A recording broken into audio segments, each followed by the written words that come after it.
3, 2. Oh my God.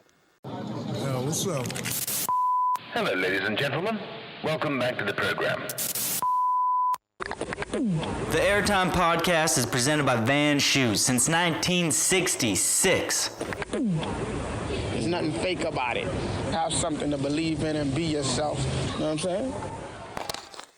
Welcome back to the show, everybody. Really excited for today's guest. I am a super fan of his work, and he's captured some of the most iconic snowboard images of all time, ones that have impacted you, me, and outside of snowboarding. The ripple effect is profound. Staff photographer for Forum, Snowboarder Mag, Transworld, Future, worked for brands like Monster, Arc'teryx. He's been around the game for a long time, an absolute legend. A pleasure to have you on the show. Dano Pendygrasse, welcome. How you doing? Thanks, Jody. That's a lot, man. Yeah, you've done a lot, eh? I have done a lot. It's you live in a little bubble, and you're like, I suffer from recentism, so I'm just like, all right, this is what I've done in the last 6 months, and then everything else just kind of fades into this thing, because I'm pretty identified with 90s snowboarding and early 2000s snowboarding. I think about that stuff a lot, but stuff in the middle kind of just compresses and disappears, So kind of like Monster and Arc'teryx, even though they were profoundly impactful in my life, can't compete with what happened in the 90s, Well said. Maybe we'll start this off on a very broad question, and you can kind of take it where you want. But in short, why do you love photography? Ooh, I didn't know anything about it. I did a photo class in high school, and I didn't have designs on. I was like, oh, I don't know how to do this. And so I never did it again. And it didn't really speak to me, And then when snowboarding came along and I started shooting photos as a means to try and continue traveling as a snowboarder, something happened, And it was like, I realized I don't have a very good memory, and photos are a great way to augment that. It's like, oh, fuck, I can remember it now. I have a picture. And then something happened in that mix where it so becomes part of your psyche that if you don't do it, you almost feel like you're fucking up. There's something wrong here. I got to be taking pictures of this. Luckily, lately, I've kind of gotten to a point where I don't feel guilty if I don't take a picture of things. But for a long time, it was just this crazy compulsion. And I see the world through how images should be. I frame things all the time. I look at the world like that picture is, as I'm looking at you, I'm like, interesting lighting. I'm looking at the portrait. I can't not do that. So it's maybe not healthy. It's a compulsion for sure. Nothing makes me happier than doing it right. And you get a picture and you're like, holy fuck, did I ever nail that? It's it feels fucking cool. I don't know. I get excited. Can you get excited off of an iPhone photo? Or is there something about setting... So yes, but it's a big asterisk on it. So you look at it and you're like, cool. And then you look at it and you're like, only suitable for phones. And that sucks because it's I blew it, So the right thing to do is to have a camera with you all the time, but life's not always like that. Where my life is right now isn't always like that. Do you think that there is a future near, let's say close by, where Apple or whoever designs a phone where the camera is so good that cameras that you once held in your hand as just a camera will be obsolete and you will just have all of that tech in a phone? No. Frankly, no. I don't think it's close. I don't think it's desirable. I think that it's purpose built and it's really good for that purpose. When we were still in the film era, I was like, man, I remember shooting Perfect Jump, and Perfect Jump is hard for angles. And so I remember being like, if I was 40 feet up and over there and I could shoot 10 frames a second, this would be sick.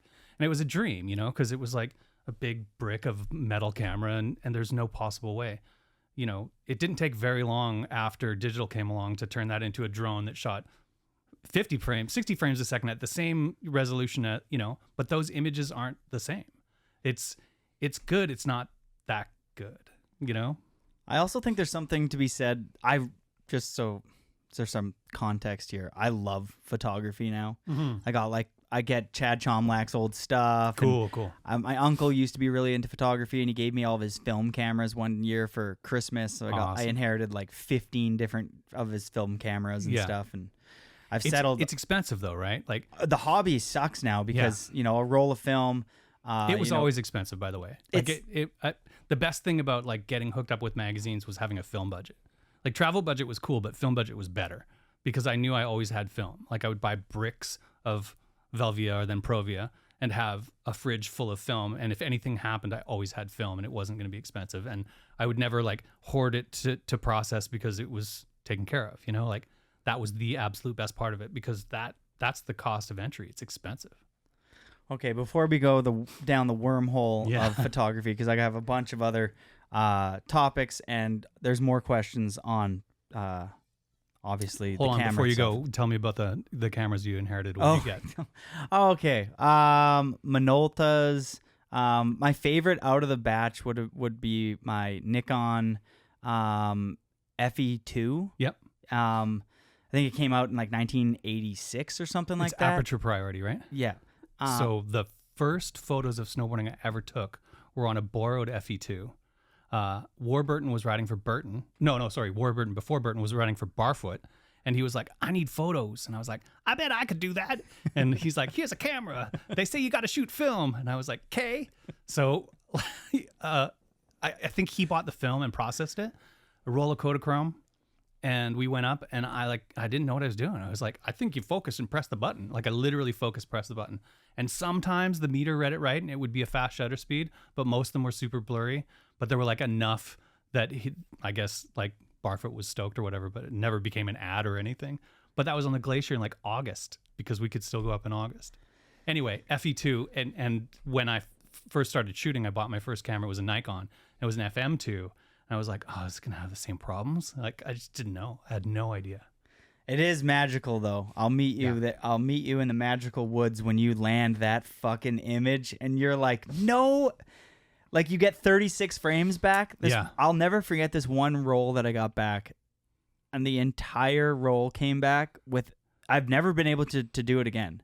And the entire roll came back. It's till this day, I've kept that roll, the negatives, and I'm like, this is magic because every single photo I took turned out the way I wanted. I was like, incredible. I kind of want that like the blades of grass to be like just out of focus, but I still want them to pop a little bit. You know what I mean? Yeah. And I want that shallow depth of field because I'm taking a portrait of somebody laying on some grass. Yeah. And then I get it back. I'm like, this is exactly exactly the colors like. And I've never been able to do it again. That was 4 years ago. If you make a contact sheet, you can frame it. It's awesome. Okay, here's another question. This is selfish because I still shoot on film. Like this whole year I was shooting on film. I went to Japan and King Snow didn't have a photographer. So they're like, hey, do you want to just shoot while you're there? And I was like, I only have my film camera with me and I don't really shoot that much action. I like shooting lifestyle. Yeah. I like people and I like landscapes. That's what I'm into. Yep. I'm not trying to be an action sports photographer. Yeah.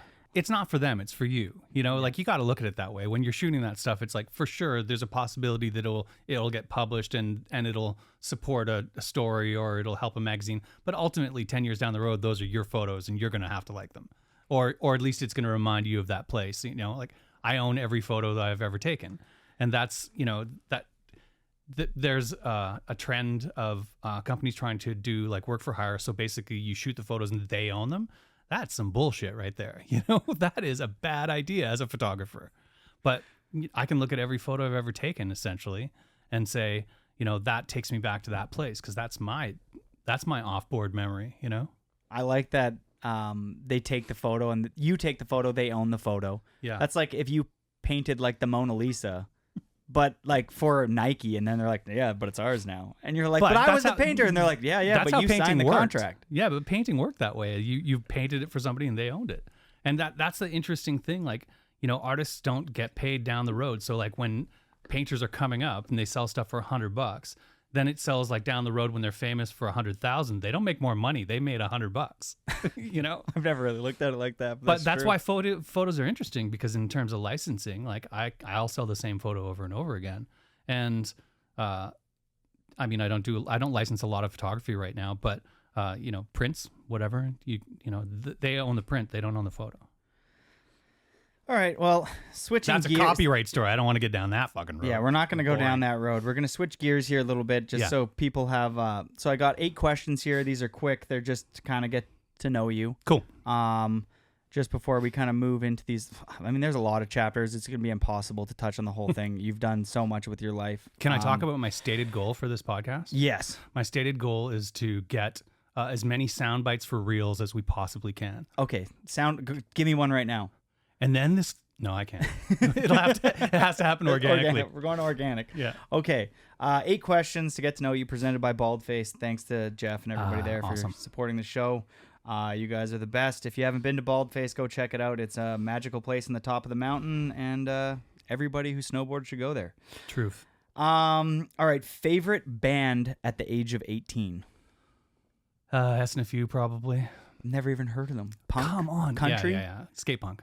Okay. Yeah. SFU? SNFU. Okay. I was a hardcore kid. I discovered punk rock when I was like 12. And by the time I was 14, I had a mohawk and went to punk rock shows. You had a mohawk? Yeah. Did you dye it? Yeah. Well, when I was young, I didn't. I brought it back when I was 26 as like the 10-year anniversary of the last time I had a mohawk. And it was purple or whatever. Yeah. Okay. How high are we talking? 8 inches easily. Do you use glue? No, I use just whatever. I mean, lots of hairspray shit, but all kinds of shit. Wicked. Yeah. That's a good look. Gelatin was the thing, but it was gross. Okay, first concert you ever went to? Oh, fuck. I went to Dire Straits at the Peony Coliseum in a private box because my girlfriend at the time, 14-year-old girlfriend, her dad worked for a company that had the box, and we were allowed to go because her older brother was looking after us. But all I remember is people smoking weed and drinking beer, and I was looking down going is that a band? It was, nothing. Was smoking weed to you being from the generation where that was an illegal substance? Were you holy fuck, these people are reckless at this show? This is insane. I don't think I got it, but I grew up in Whistler on weekends, so downstairs the Roundhouse, people were smoking hash all the time and smoking weed, and so there were always the people smoking the different kind of cigarettes, and I just always smelt it, always knew it was a thing, but didn't know what it was or didn't really care. It didn't seem dangerous to me or anything. It's just why? How come the long hair guys always smoke those funny cigarettes? Whatever. It was just a thing. It was part of the landscape of Whistler. Okay, so what year are we talking here? We're kind of sidetracking, but I like this. I was born in 1969, so I grew up in Whistler. My parents bought their first piece of dirt up here in 1968. What? Before I was born, yeah. Damn, are your folks hippy dippy or? No, they're too old for that. So, and they're both still around. They're both really old, but they were they're pre-baby boomer, so they were too they didn't even kind of the Beatles or anything. They were into the music just prior to that, So they weren't about that. But what's before the Beatles? Mozart? No, Elvis rock and roll and stuff, okay, yeah. Chuck Berry and all that. Yeah, the Coca-Cola symbol that everybody tries to collect or whatever. That's that. right. Yeah. That's right. Okay. Yeah. So I started skiing in Rainbow where Sheeny lives right now. There used to be 3 rope tows there. So I started skiing there when I was 3. And then I got my first pass on Whistler when I was 6. So that was 1976. What was the road like coming from Vancouver to Whistler? Smooth sailing? I think the first time I did it was gravel. What? When I was a baby. But I don't really remember gravel, but I remember it being sometimes 3 hours. It was so windy. And at first when I was young, it made me super car sick. And then by the time I was 5 or 6, I taught myself to just fall asleep the second I got in the car. So I would fall asleep and then wake up in Whistler. But it was that you went through Brackendale and the canyon was way, way more twisty and it was gnarly. I remember my first time ever coming up here for Camp of Champions back in 2002. Mm-hmm.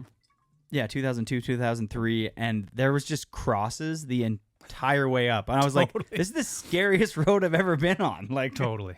It would wash out and you'd get stuck in Whistler for a week. That kind of shit. Damn. Straight up. It's kind of the dream when that happens, though. Yeah, but when you're a kid, you're I don't know. I liked it and didn't like it. It depended on what was going on. Sometimes I've heard that at Snowbird. My friend Mark, who rides their Dead Lung. sometimes he'll tell me stories of like because his mom and dad are like snowbird locals. Yeah. And that's happened to them. Like, I don't know if a bunch is a good way to articulate it, but the it's definitely highway happened. closes. And Yeah, totally. And Yeah. everyone's just trapped up at Snowbird and you just like hang out and I don't know. And then it snows and no one can come up and then you get the mountain. Yeah, I've heard that story. That sounds kind of like heaven. Totally. Yeah. All right. Favorite subject and least favorite subject? Creative writing. Like, did it in my sleep. I would skip half the classes and go cut class and go to McDonald's and then come in and get 98% on the final. Like, it was just, that was my shit. And math. Like, I took math, algebra 11, I took twice just to get like a C, just so I could pass and try and get in university, and I still didn't. What's 9 times 7? 56? No, that's 8 times 7. 63. Nice, correct. Yeah. I did this on the last podcast. I got better at it when I worked retail because you'd have to do like short math quickly, but any kind of advanced math, forget about it. What were you super into as a child outside of snowboarding, skateboarding? I was a ski racer from the time I was 6 till I was 16, so I was super into that. And then my dad had like a little sailboat, a shitty little sailboat that we took up the coast and went to up and down the coast of BC. So I was really into like just being tide pools and, kid shit, getting out in the dinghy and seeing fish swim and, just outside shit, That's magic to me. If you were in a small boat as a seriously. kid with your parents in this little sailboat. Yeah. Up the coast of BC with that green lush and the blue ocean and stuff. Totally. Like for me growing up in Winnipeg, like I love cottage country there. Don't get me wrong. Yeah. But I've never seen any like such beauty until I've gotten on Rasman and Soller's Sea-Doos. Oh, and we God, went up yeah. the whole coast up to like Prince Louisa Inlet and stuff like Awesome. that. And I was You like, went up to the falls? yeah, and Yeah. got exposed to that level of beauty. And I was like, imagine coming across from like Japan or Asia back in the Totally. day and then getting to this landmass and be like, this is the most, it's like, it'd be like hitting Hawaii. You'd be like, yeah. it looks like Hawaii up But there. if you hit it like in a squall, it would be foreboding. Definitely a terrifying place to try and make a go of it. Yeah, But- totally. Before they had depth finders. That's right. And you hit the bottom of your hull and you're like, oh no, we're sinking and we never learned how to swim and we have scurvy. Yeah. We had it was a 26-foot Thunderbird. It's a pretty small boat, and I'm pretty sure that my dad built his first one, and then the second one probably bought the hull and then built it up in our front yard in North Van. And then, but we my dad was just, I call him a pretengineer. He was a welder, and he built a Chevron refinery, and they kept him on for 35 years because he was the only one who knew where all the welds were, basically. So we didn't have like money, but he was, fearless in terms of doing shit like that. And he was a ski bum from the 50s. So he kind of like, he probably sowed a lot of those roots, although I didn't know it. We off camera, or before the thing, we were talking about how like parents influence you in ways. Like some of the shit that I did in my 20s and 30s is like my dad, even though I didn't know he had done it, because he didn't talk to me. So it was, anyway. Wild. Yeah.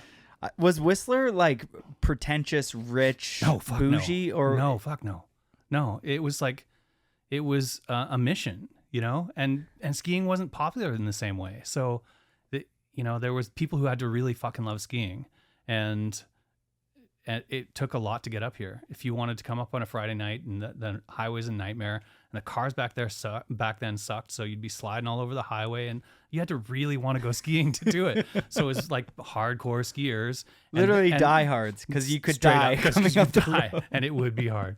But there was a lot of squatters. There were a lot of hippies that they came up and stayed and just built a house in the woods. Property rights weren't the same. I think there are more squatters now than there has been since, probably because it's so hard to find housing. And the squatters are worse now than they were before. Now they take I a don't shit know. in your backyard and they ate a bunch of drugs and your dog eats it and you're like, thanks. No, I don't like any of that. None of that. No, but we had a squatter woman who knew that we were weekenders, and she would break into our place and stay during the week. And when like my parents reported it or whatever, they were like, "Oh, that's crazy, Kathy. Everyone knows her." Like, I mean, that kind of place, And it's like she would take care of the place, but then she'd leave a shit in the toilet, so everyone thought it was a dude, because a woman would never shit in the toilet. Like, she threw us off the scent. by leaving a scent. Oh, crazy old Kathy. I wonder what she's up to these days. She's probably the mayor. No, this place is like, hey, can we charge parking everywhere? Oh, that's the one thing that's got to go. But you I have to think. understand, like, those people who did that became that. Like, the crazy hippie people, those boomers became the worst assholes. And they threw out all their fucking kind of ideals for profit. It's fucked. I heard that the Creekside Underground, which is just south of Whistler, the reason why it's free parking there is because whoever owned that land wrote that in the contract. That's right. Is that they can't charge for parking there or something like that. And I guarantee, what a legend. I guarantee they've got lawyers on trying to figure out how to get around it. 100%. But They're like, if we move the building over 1 inch, is it not technically the same property? They're like, true, great loophole. Change the property lines by 1 inch everywhere. God damn. What did you think you were going to be doing later on in life? I mean, you became a huge success in business fucking photography. idea. No, you weren't fucking like idea. young, like I'm going to be a. Oh, X. I was going to be a politician. That's what you wanted to be when you were a child? Yeah, I was super politicized at a super young age. Damn. And it's a bummer. If your kids are getting politicized at a young age, try and encourage them to do something else because it fucking sucks. But I mean, I was really interested in politics from a really young age and tried to go down that route in school and then like punk rock just set that on fire, you know, because punk rock was really political back then. And all I wanted to do was like burn the place down and change the world, you know, but marching in fucking Punks for Peace marches and shit and anti-war. And I thought I was going to die by a nuclear bomb. It was a terrifying time to be alive. You know, like there was stuff on the news about nukes every night. And then you'd have to take drills in school about what happens when the nukes go off. Like, it's fucked up. There was a tension for our generation, for sure. Wow. And I think a lot of people could ignore it, but I couldn't. I was stuck in it. I have this memory, this vague memory of my grandma it being in the kitchen saying something along the lines of, we're going to die every 5 years. Everybody needs to calm down. Like they've been saying, she was 88. Like, it's not going to happen. Like they keep saying that, like, you know, but then there's a devil's advocate of that where you like see what's happening in other countries and you're like, whoa, shit can really turn upside down. For sure. But like sometimes if you drag it, COVID was a wake up call though, right? Oh, like, I mean, hope so. I think that a lot of the stuff that we think is going to like end the world is just a way for the news to sell the news. But COVID was like a holy shit, like a pandemic really could, you know, and COVID was, I think, thankfully not as bad as it could have been. But, you know, that doesn't mean there isn't going to be one that, you know, kills 90% of the people it touches. So, yeah, it could happen. That's an upbeat fucking interview. Woo! Let's talk about COVID. This is my least favorite time in human history. I was like, honestly, if it's like everybody was like, I'm super nice. Then like a month later after COVID, they're like, I'm a psychopath. And I would be like, you're like, what that? Like the compassion level went to zero. We were living in the downtown east side and it was like kind of, you know, feeling safer. Like I'd walk at 2 a.m. and it was fine. COVID hit and it went to fucking hell. It was like suddenly all the businesses closed. And so all of the streets were empty all the time and taken over by people that were like hitting that fentanyl like a motherfucker. It got scary, scary, scary. That's why I live in Whistler again. It was like, nope, we're out of here. We got to go. Fentanyl is a different, whatever drugs people are taking now. Yeah. Before, when I like growing up in Winnipeg was rough. My dad worked in a rough neighborhood. Yeah. And I think Winnipeg is still rough, isn't it? Winnipeg is really rough. There's certain spots that aren't. Yeah. But like if you don't know where you're going, you could drive, you know, 1 or 2 blocks the wrong way and it gets really gnarly. Yeah. Anyways, there was drunk people and there was people that were on heroin. Right. And both of them were pretty useless and just kind of weaning out on the side of the ground, not bugging anybody other than like, fuck you. You know what I mean? Totally. But now I go down to like anywhere, any major city, and you go to where people are experimenting with these new drugs, and it's like they're aggressive. It's like scary. Like it doesn't matter if you're sober or if you're being compassionate to them. They're swinging at the air and there's nothing around, and they have a baseball bat in their hand, and they seem like they're gonna like. You're like, there's no reality there at all. Well, here's one of the things that happens with fentanyl is that it causes a higher incidence of overdose than most like opiates prior to it. So people are overdosing more often, and because of Narcan, they're coming back. But a lot of them are spending 2 or 3 minutes with no oxygen in their brain, maybe twice a week.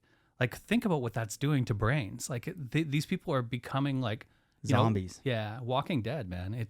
And that if you have already like found yourself in a bad situation on the downtown east side because of whatever reason, maybe you have some mental health problems. Like, all of that is going to exacerbate that. But like the fentanyl's not just on the downtown east side; it's everywhere. So that I'm super glad that wasn't the background of what Whistler was like in the 90s, because everyone did a lot of shit. I think it would have been chaos. I mean, we would have lost more friends than we already did. Yeah. I unfortunately lost my cousin Ryan to fentanyl. Rest in peace. But like not from experimenting with fentanyl. It was just what he was doing was laced with it. Yeah. And you're like, damn. That's the thing, like I wouldn't touch a white powder with a fucking 10-foot pole right now. When I know people who still do, and I'm like, you're fucking crazy. Like, it was always a little crazy, but now it's like psychotic. It's definitely a little bit of like a 100 caliber chamber, and you're playing Russian roulette or something. Straight up. Maybe that's like a little bit exaggerated because people do it like every weekend. And but like there are cases like my cousin, who's no longer with us, who's probably just doing some cocaine, and it's just like boom. Yeah. Anyways, God, we hit COVID, we've hit fentanyl. We're just like we're killing the reels right now. Man. Okay, first job. Oh man. So because we didn't have very much money and I was a ski racer, and ski racing is really expensive, my parents sent me to find work when I was 13. No one would hire me. Sent me out again when I was 14, and I got a job slicing onions at the P&E in a shack, like all day long, just onion, shlink, shlink, shlink, shlink. Onion, shlink, shlink, shlink, with this like rotating handle onion slicer machine. And that job was the P&E, which is like right up to first day of school, basically. So I would go into first day of school smelling like 3 weeks of onions. It was delightful. I was very popular. Do you like French onion soup? I can eat onions now, but it took a while. There was trauma. Did your eyes burn at all? Yeah, totally. And it never stopped burning. Like, everyone's like, oh, people, like old people would come to the shack and they'd be like, put a piece of bread in your mouth. And it's like, okay, I'll try it. You got a fucking cheap hot dog bun in your mouth, and it's like not doing a thing. You're bawling your eyes out into the hot dog bun. No, it's like that. None of that shit worked. And I was a ski racer, so I had ski goggles. Tried that shit, didn't work. None of it worked. First car. 87 Toyota pickup. Oh, damn. Yeah, it was awesome. I got it in 96 when I finally got my driver's license when I was 26 years old. What color? Gray. 4-door, or is it two? Two. Those are all 2 doors, right? So it's a smaller truck. Does it say Toyota across the tailgate? Like punched into it? Yeah. And so it had seats in the back, but they were super like those scary fold-down, ones. Tiny, Good for teenagers.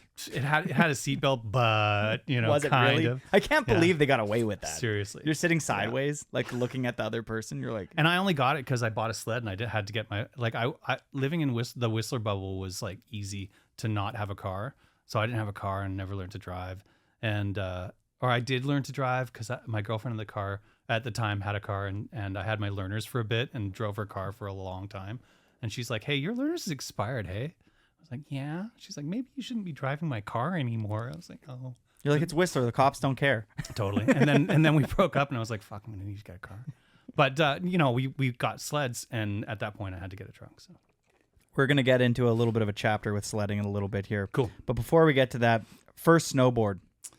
My first snowboard, the first one I rode or the first one I owned? Maybe both.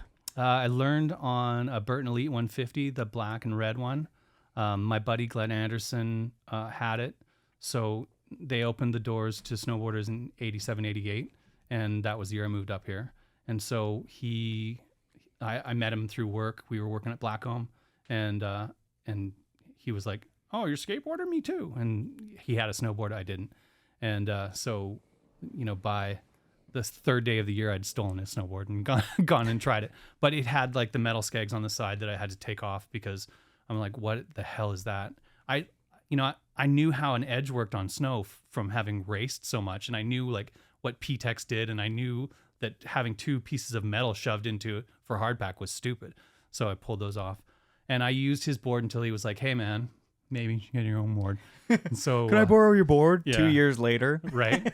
So the 166 black GNU anti-gravity with green stripe down it, it flexes like this table, like it didn't at all. 2x4. Totally. And it was way too long, way too heavy, but it had crazy side cut on it, so you could turn it like crazy, but like not a freestyle board by any stretch, and the worst bindings ever imagined. And Gary and I split it because I couldn't afford it. It was $422 from Cal Streets on Lonsdale. Ooh, Not bad, eh? Snowboards have always been expensive then. Yeah, oh yeah. Similar to film. Yeah. Damn. Right? So when I finally sold it, $400. Sorry, I'm rocked by that. I know. You know what? Good job, brands. They've only doubled in price since the 80s. Nice. Right. It's So not that bad. That would have been in 1988 that I bought that. So yeah, like that board, when I finally sold it, I gave Gary most of the money from it because like he was still living in the city. I rode it every day and he hardly rode it at all. So it was nice of him to subsidize my first snowboard. Shout outs, Gary. We'll chat on your Yeah. brother maybe a little bit later, but absolute legend. What did snowboarding look and feel like? Maybe snowboarding and skateboarding, because you mentioned you used to skateboard too. Like, what did those feel like? What did those cultures like? You know, why did they captivate you in those earlier years, like in the 80s? Like, I think skateboarding for me was simultaneously like really accepting and really scary. You know, like there were people in the scene that were just not cool and very intimidating. And then there were people, Love the honesty. I agree. There were people who were just like, hey kid, you know how you do that. So I think it's still kind of the same, but I grew up skating at Sealand Bowls, and I wouldn't go during the day because the big scary guys were there. We skated at night almost exclusively, and there were no lights there. It was dark as shit. So I remember when we first felt like we were good enough to go during the day, being like, holy fuck, you can go so fast in the light, because it was scary at night. But like, I never knew that you could do speedline, like drop into the bowl, ring it, come back up. I was like, holy shit. But yeah. Did you ever see any like good, like notable skaters at that time? Because Vancouver had a pretty popping like bowl transition scene. I mean, kind of local legends. And then at Expo 86, like everyone came up. So you saw like, you know, Tony Hosoi and like every, you know, Chris Miller, everybody, like they all came up, and it was sick. It was just, you know, really eye opening. Did you ever see Mark Gonzalez back then? I feel like that. No, but I had a Mark Gonzalez deck. No, I traded an Oreo cookie for a really beat up Mark Gonzalez deck because I liked it so much. And I was like, and the kid was like, yeah, I really want that cookie. And he had like got a new one. He was like, I don't care. And so he traded me for a cookie, and then I drew a picture of an Oreo cookie on the tail. And I wish I still had that, but it was like the nose was gone. The tail had been worn down into like a half tail. But the graphic was dope. But I was a naive kid, man. I was kind of outside of the scene. So like I didn't know enough to like get magazines and figure shit out. I would just like show up and with big wide eyes trying to figure shit out, like by looking, not understanding that there were other ways to learn about what was going on. Like I didn't, even in 86 when I saw those guys, I didn't know who they were.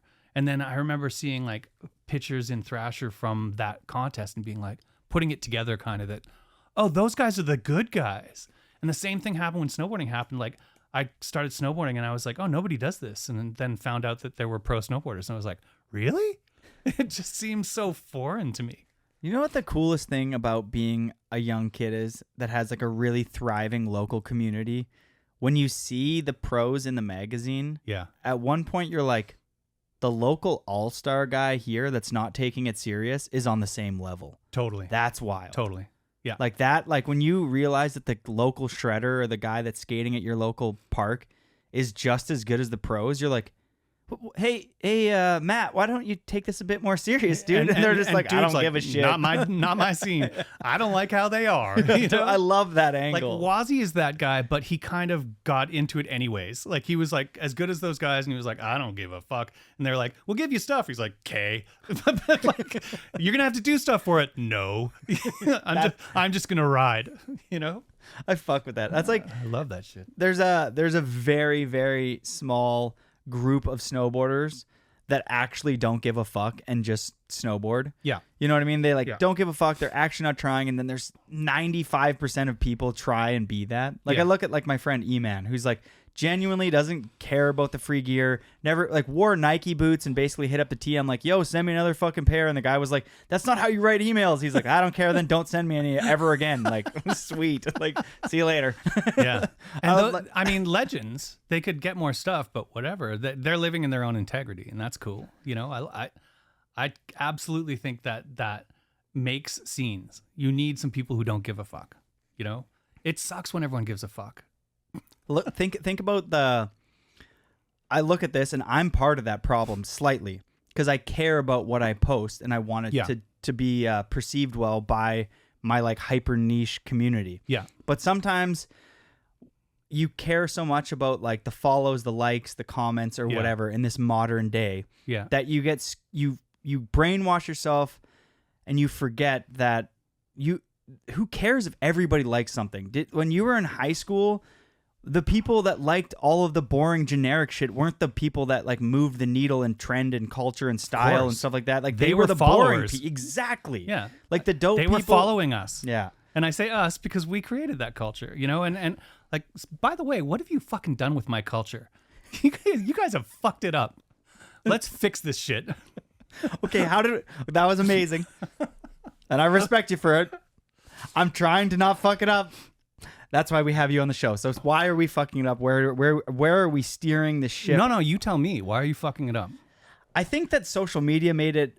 This was said on Ben Bullock's Bomb Hole that I recently listened to, and I really liked it. And it was basically about there's no barrier to entry anymore. Yeah. There's less gatekeepers. So every kid just posts whatever they want to post with no quality control because they can. Yeah. And because they have that freedom, if they get a bunch of likes and they get a bunch of follows from that because they're hitting the algorithm or, you know, this X, Y, and Z, then they immediately build this like, oh, like I'm doing it right. Where it used to be like, there's a bunch of old people who used to rip on a snowboard that work at a magazine and they would look at all the submissions and be like, whack, whack, whack, whack. Totally. Holy shit. Totally. Who is Mark Morissette? Like, he's in the mag. Yeah. Whack, whack, whack, whack.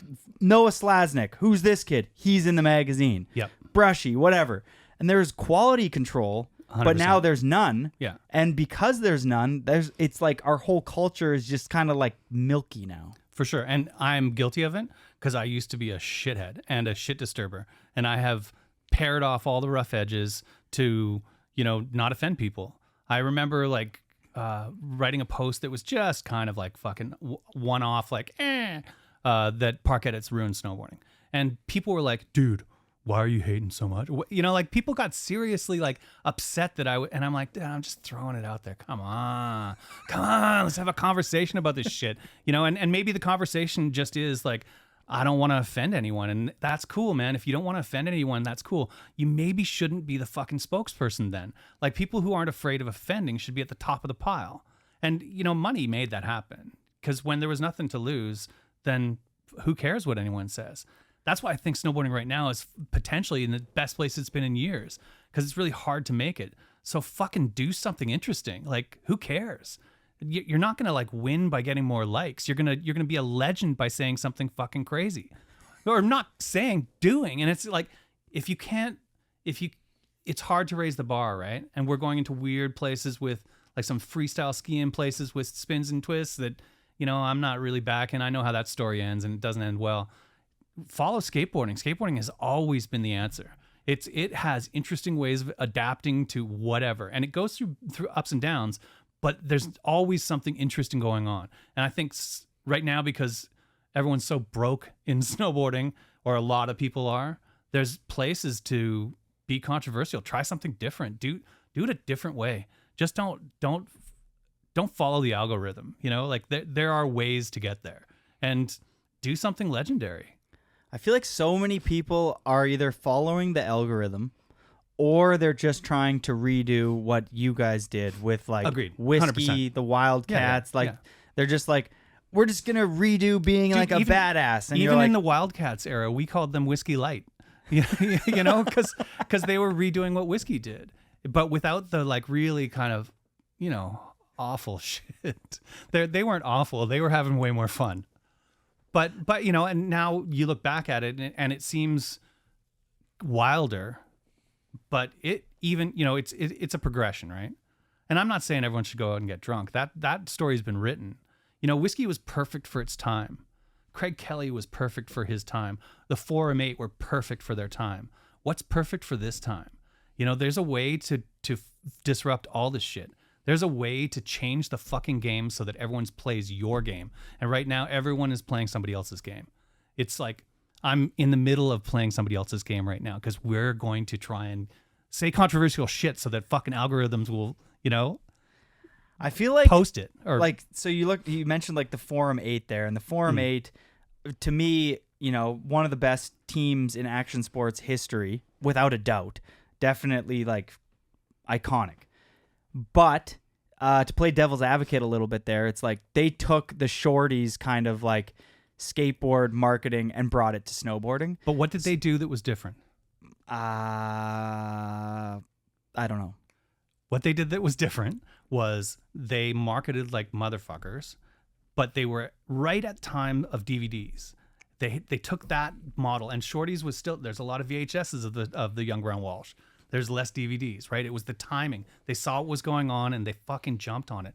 MacDoc, best guy in the fucking industry at making films. He's going to make all the films for this. He's a partner. Like that it was right for the time. It was about to get big in a way that it hadn't been, and they saw it and they capitalized on it. They also started being, as much as the shorties thing, you're right. You're absolutely right. There's part of that story there. But everybody in the Forum 8 had an image. It was really crafted.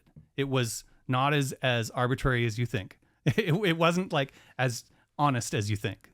There was like some decisions made about what they were going to be. I did a podcast a while ago with Andreas Wig. Yeah. And he was like, he had a call with, I forget, maybe it was Forum or whatever the company he was writing for, and his team manager at the time, which I feel like was a regular occurrence back then, as a team manager would be like, hey, what's your lane here? Totally. Like we need you to kind of work this look. But this is and he was like, common now, but it wasn't common then. Like people didn't set out to be a thing, and then suddenly they did. Like if you look at the Forum, you can identify everyone in the Forum 8, maybe with the exception of one or two guys, by their character. Like the character is something that like Peter is this arty guy. Duff is always smiling and happy. JP is the Don. Jeremy's a version of that. Everyone, there are these really identifiable traits that consumers can go, me too, I'm part of that, So they were perfect for that time. I love that. That was you nailed It's that. kind of marketing 101 though. Like I'm not making this shit up. You're not reinventing the wheel, but there is no. something about, I like what you said about Forum. From my understanding, it's like they saw what Shorties was doing and they knew they could make it better. For sure. They're like, we can make a better product. Everything DVDs. is on the shoulders of the people who came before, of course. Totally. So Craig is on the shoulders of Kidwell.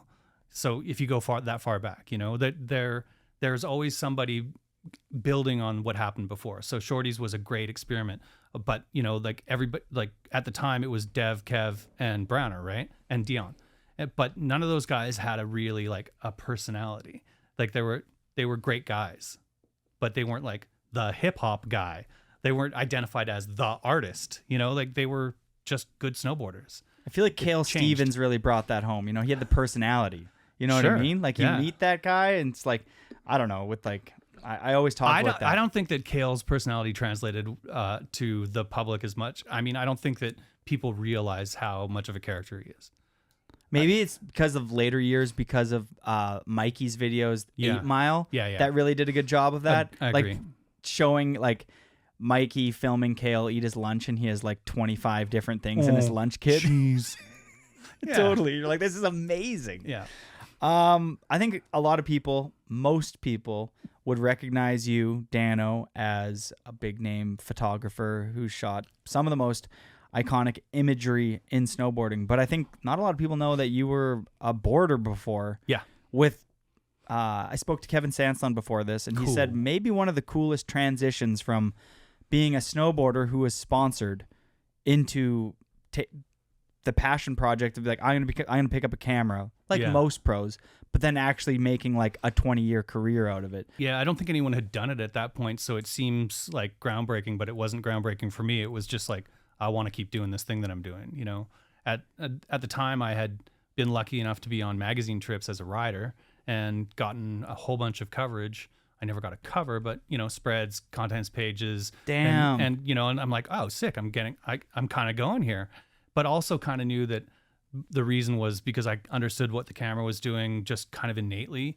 Like, this is before I owned a camera. I still didn't know what I was doing, but I understood the relationship, you know? I knew what I had to look like in front of that camera. So I was good at getting my picture taken, which is a strange thing. It's kind of like Dev talked about that too, when he's like, I'm not a very good boarder, but I'm really good at getting pictures, getting clips. You know, like he's right, but I think he's actually a really good boarder. But, you know, he's a really good snowboarder, but he's the absolute best at getting fucking shots. He's the best guy in the world to go work with. So I was good at being in front of the camera, and then good enough. But there was a time when spinning really started to happen. And when I'm talking about spinning, I mean like fives.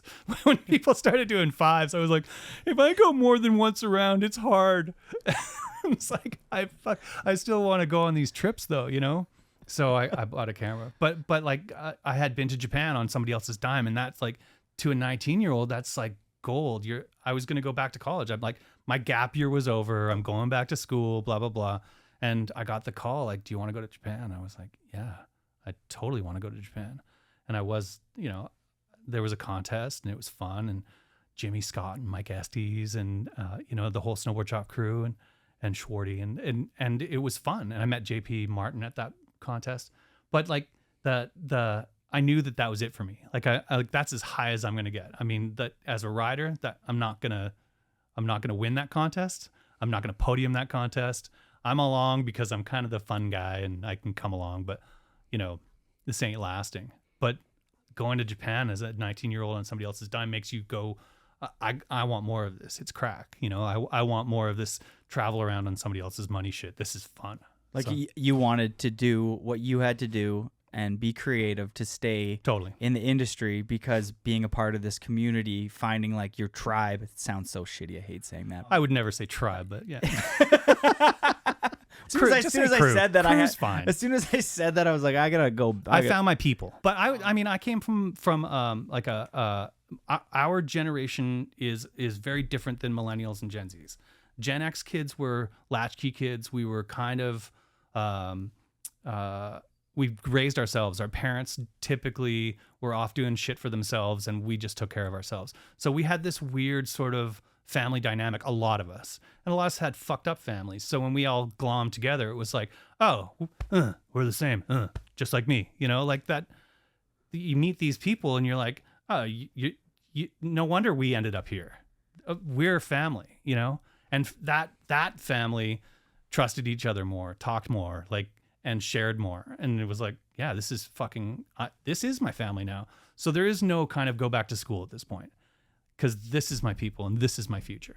Is that why punk resonated so strongly with 100%. skateboarding and snowboarding? For me, the aggression and the, you know, that feeling of abandonment, basically, you know, like we were a bunch of kids who were just like left abandoned over on the side of the road. So it's like, all right, we'll make our own fucking scene. And that, I mean, that's literally why that era is so good, because we made our own fucking scene, you know? Well put. That's gonna work well for a reel. Way to go. Woohoo! That's one. Do you know that the era was like every season there'd be the new grab? Like it was like, oh, we're doing tail grabs now. And then everyone did tail grabs. It's like, oh, we're doing melons this year? Okay, everyone's doing melons. Like that was all the shots of that season were melons.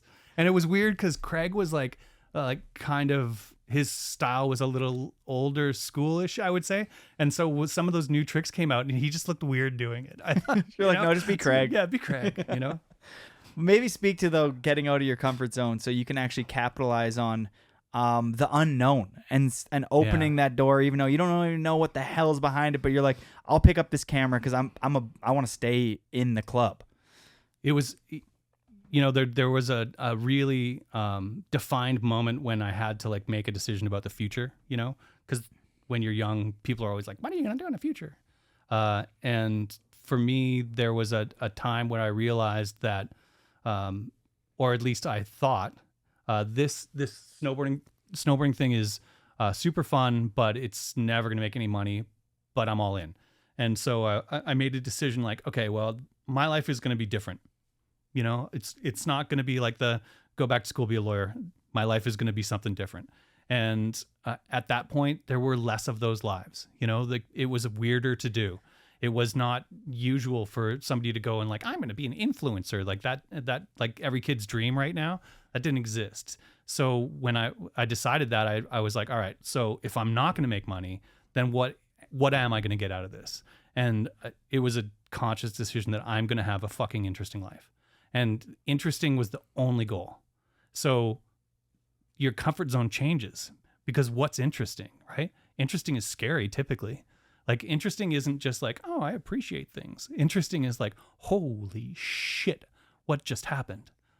So I walk towards that, It's why I'm fucking good friends with Kearns. He scared the shit out of me. So I'm like, I'm guessing I'm going to have to be best friends with that fucking guy. God, you're scary, but I love you. Yeah. Go towards the scary things. What would have been your first camera that you picked up? Yeah, because you do the transition from pro snowboarder landing in a magazine. Like we mentioned, you were not going to rotate the 540, and you decided to call her quits after the tail grab poke came out or whatever. There are no sequences of me doing a frontside three. Totally. You're like, Japan, I'm out of here. Yeah. I already know how to do a method. Dude, my tuck knees were awesome. I honestly, I wish I brought in some photos, but like dropping the knee was everything. I love that feeling. So I was down for sure. We gotta plug a couple of your photos in here. Yeah, I'll send you a whole bunch of stuff. But I'd been shooting with Sean Sullivan, and he was like established kind of as a skate photographer who'd been published in Thrasher, which was a big deal. And he was starting to shoot for Snowboarder Mag, and he was up in the spring, and on the way back he was like, I'm not taking this camera with me, or I'm going to buy a new camera when I get home. Do you want to buy it? And I was like, yeah, sure. Fuck. At this point, I had already been on this trip where the photo editor was like, if you want to, really write stories for us, get some photos because we need photos more than we need words. I was like, so he's like, do you want this camera? I'm like, yeah, buy the camera. So I bought a FM2 with a 50mm lens. Is that a Nikon? Yeah. That's the better camera of the FE2. Exactly. It's the next one. Yeah. It's all manual. You can control everything on it. It also That's my dream camera. It had an auto winder on it with an extra battery pack on it, so it would like shoot sequences. And at that point, I didn't use that because sequence film was so expensive. But I bought, I think, 2 or 3 rolls of film, and I shot them that summer. And then in the spring, Concrete Powder asked me to come in and do a guest editor, which was as a rider, as a sponsored pro guy. I was going to be the guest editor. But they also knew that I'd been shooting photos all summer and then that I had some good photos. So I went in, and that's like that issue. And Jeff Martino just dropped it off at my house, actually. Thanks, Jeff. It's got pictures of me riding, and it's got my pictures in it. And so I did like all the layout, like cut and paste layout, like the old school shit, and learned a little bit about how magazines worked. And then, but I didn't pick a cover photo, and I left. And when the magazine came out, they used one of my photos on the cover of Maury. So I was like, I guess I'm a photographer now. I'm on the cover. Dude. That's huge back then, too. First 3 rolls of film, cover shot. Like crazy. It's not a great shot, but it's a good shot. It's not well shot. It's a good air. It's not well shot. Okay, you mentioned Sullivan there. What other photographers, I'm imagining, as a photographer yourself, you're the oddball in the room who's not only looking at the rider's name and trick in the bottom left corner, you're looking at the photographer's name. Who are the photographers that were standing out, late 80s, early 90s to you? Bud Fawcett. 100%. Like Bud Fawcett's, he was the guy. He shot Kidwell at the Tahoe City quarter pipe. He shot the like every photo with the exception of like that one Tom Sims photo of Kidwell that just fucking blew my mind. But like Bud Fawcett shot all the shots. And then like when Transworld started, Guy Motil shot a bunch of stuff that was awesome as well. And then Foster came along and just fucking slaughtered it. Yeah. I feel like when I look for my favorite generation in snowboarding, like my favorite to look, especially for photos, would be 92 to like 95. Yeah. And I feel like you and John shot a lot of those. The irony is, like, I was a terrible photographer and I shot some of my most iconic photos in that era, but I did not become a good photographer till I almost quit snowboarding. I was good at taking pictures of snowboarding, but I didn't know how to take pictures. Like it was a struggle for me when I quit shooting action sports. I was like, how do you do this? Like, I really didn't know. I didn't have that kind of creative eye. I was a real documenter. I wasn't super like, let's make an amazing photo. The last 2 or 3 years I really like started to find that. But for the most part, I was like, I just want to shoot all the tricks, man. I want to shoot the tricks on the natural terrain. That's all I cared about. Let's speak on what I would say is one of the most iconic summers of all time. 1992, you're up at COC on the glacier with probably like 10 to 20 of the best, most iconic professional snowboarders of all time. Yeah. And you are blasting rolls of film and landing some of the best. Like, that was my second year shooting. So I still, like, I didn't even shoot the winter that much. I did one early season story. Todd Bowman set it up, and we got a little tiny thing published in Snowboarder. So like the first time I had pictures taken, and they were fucking terrible. Like, I did not know what I was doing. Hardly shot that winter at all. But then summer came around. I'm like, okay, this I can do. And maybe I was still like a little bit of dream of like, you know, getting some sponsor shit happening or whatever. But I just couldn't afford to buy film. I was broke. I had a job, you know, all that stuff. But then that summer came around, and I was like, all right, it's time. I'm doubling down here. I'm getting into it. I bought a second lens. Oh yeah, I'd only had one lens for that whole year. I shot everything that I got published on a 50 millimeter lens for 12 months. And then I bought like a little shitty 100 mil, which was also just a terrible fucking lens. It was Series E, it's called for camera geeks. So I only had two lenses. I didn't have a wide angle until like year 4. Which is sacrilege for That's snowboarding. Insane. I know, it's nuts. Especially when you're shooting on the deck of a half-pipe. I know. I have this kind of iconic shot of Brushy with the trout base that I'm shooting straight on, and I'm like literally, because the half-pipe was spine half-pipe, like right next to Craig Kelly Camp, and so I'm standing on the wall, almost falling into the other half-pipe, because if I got any closer, he would be like out of frame. He would take over the frame. So even in that, I barely have the lip in it, or I don't have the lip in it at all. So yeah, it was tough. But I was learning, you know, I understood exposure and I understood focus. That's really important. And then, you know, having one lens makes you like solve problems in a different way.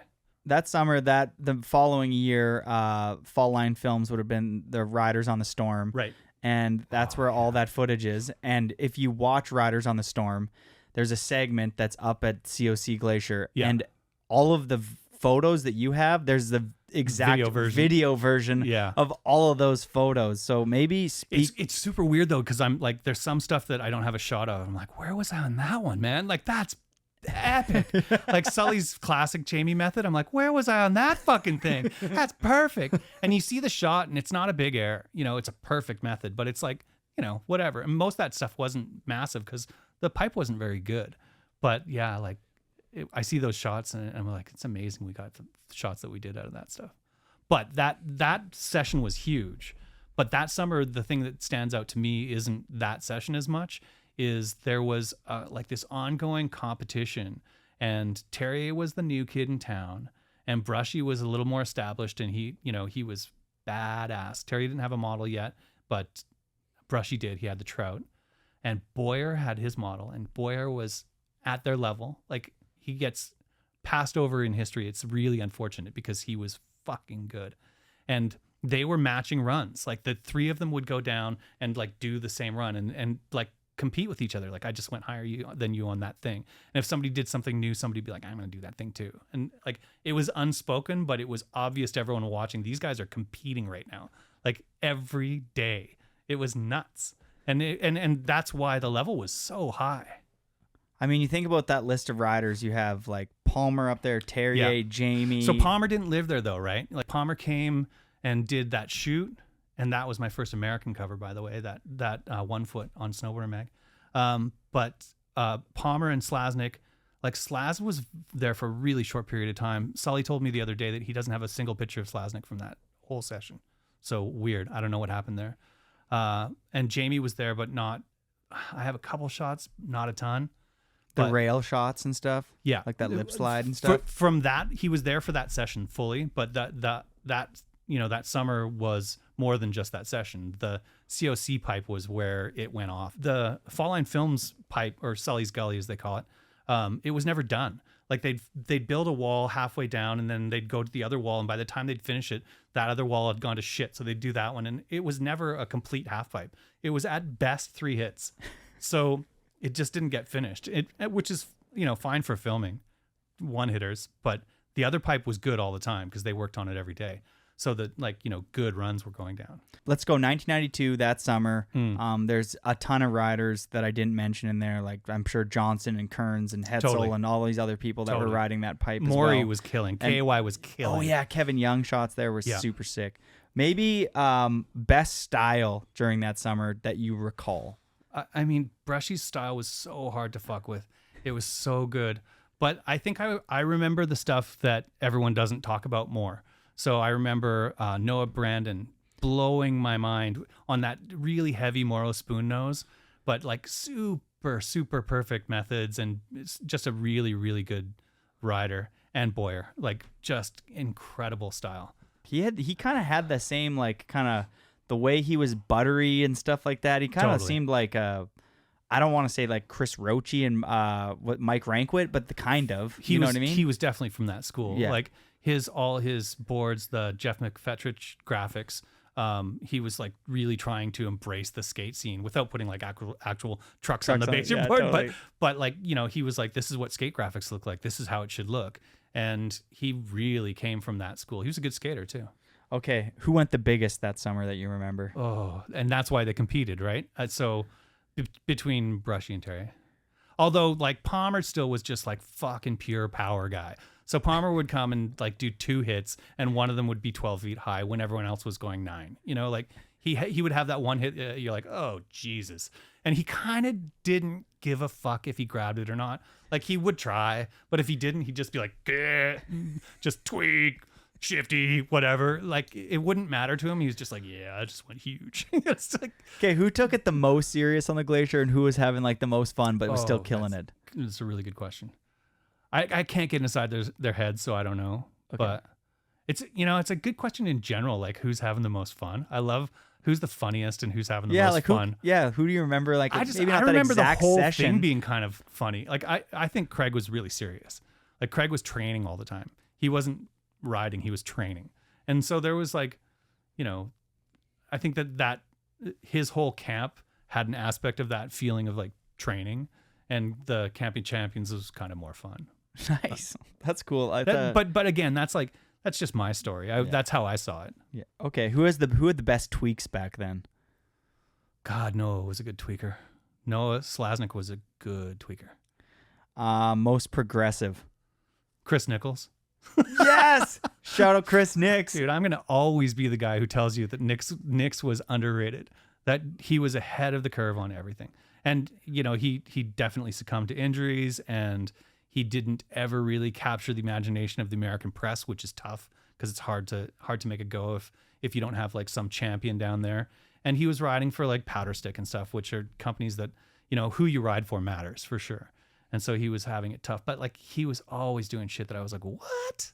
What is that? I have a picture of him from June Mountain, and it's probably 93, maybe even 92. He's doing a backside nose blunt slide in the half pipe. Like it's fucked up. It's straight up and down. He's sliding down the lip on the backside, and it's like, what the fuck? Nobody was doing anything like that there.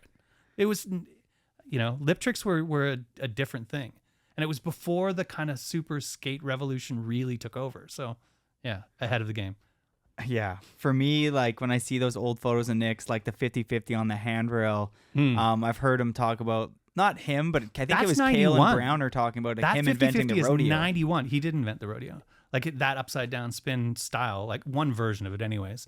And Nix and KY named it. They named it What did they name it? the rodeo. Like They named the rodeo? Yeah. They were going through Bend or something. They were in Oregon and there was a rodeo and they're like, yeah, rodeo flip. Yeah. It's either KY or Nix. KY or Nix, you heard it here, invented the rodeo. Well, in 1991? So it's like a lot of inventions that there were people concurrently trying to spin different ways, right? So I don't know if it was 91, but the Nix 50-50 on the rail is 91. And people were not really, I feel like, who was hitting handrails back then? Like that was kind of no one, you know? Like Hard and Hungry and the Homeless, what year was that? I think 92 or 93. Right? Like he was fucking ahead of the game. And at that time, shit was so fast, like every 6 months mattered, you know? So doing something in 91 versus 92 is like a decade back then. Shit was fucking changing fast. You would go from like these big spoon nose boards to these cut down nothings to something in the middle in the course of like 18 months. The style was just changing so fast all the time. Okay. Who was the most underrated back then? Maybe a couple. I still think Johnson's the most underrated. He worked super hard at it. He went he trained with Cross M and he had sick backside spins in the half pipe and not, but like, you know, backside fives on straight jumps were hard and people weren't really doing them and he was nailing it. I think Johnson is still totally underrated as a rider, and it's really unfortunate that all of the whiskey shit has taken over his legacy because as a snowboarder, he was like my favorite guy to shoot. Wow. That was really cool. That's rad. Probably the best shots I got that summer were Johnson. Yeah, I kind of was creeping your portfolio. Yellow pants, red shirt. That shit was dope. It popped too. Blue background. Oh, that sky. Come on. Yeah. What speed of film were you shooting? I was shooting Velvia, so it was 50 speed. 50. Yeah. So Achenbach told me, he's like, oh, well, if you want to get it right, shoot 550 speed film at 5.6. And I was like, I can remember that. It's all fives. So I shot almost every photo I took for the first year was 50, 500, 5.6. I feel like F5 when it's sunny out is just like way too open. That seems wild. Am I crazy? Yeah, but you come from digital, so you're used to shooting 1260 or 12,600 ISO. No, I only shoot on my film camera. And whenever it's sunny, I'm always like. I mean, that's the exposure for snow on. And when Provia came out, I changed it to 100 speed film because Provia was like one stop faster. 100 speed film, and it would be 5.6 1,000. And sometimes if I was like worried about the depth of field, I'd shoot 5.68 or 508. Okay. But all of my like exposures for the first 5 years were an interpretation of that formula. Okay. Photos that you remember from back in the day that changed the fucking game. You know what I mean? When you saw them and you were like, that just took snowboarding. Like you were saying there, that every 6 months things were moving fast. Totally. But like, you know, every couple years there was something that was done that would take snowboarding from A to B. Even before I started shooting that shot of Kidwell that Tom Sims took on Wine Rock, it's a crazy, for the era when people were literally dropping like 6 or 7 feet and that was a big deal. It looks like he's going 100 feet. It's just so fucking big. It's really, really impactful. And it made me think, oh, well, snowboarding is way bigger than I thought. You know, you can do way more than I thought. This is like on the level of like extreme skier shit, like, you know, big, crazy cliff drops. And when I met Tom, I was like, hi, I'm Dano. I'm like, how did you shoot that photo? And he told me, and it kind of broke my heart a little bit, but that's all right. It was like a 15 millimeter rectilinear fisheye. So that doesn't have the fisheye effect, but it is a super wide lens. So it's one of the reasons it looks so big. But it's still like, it definitely changed my I wish shit. you didn't tell me that.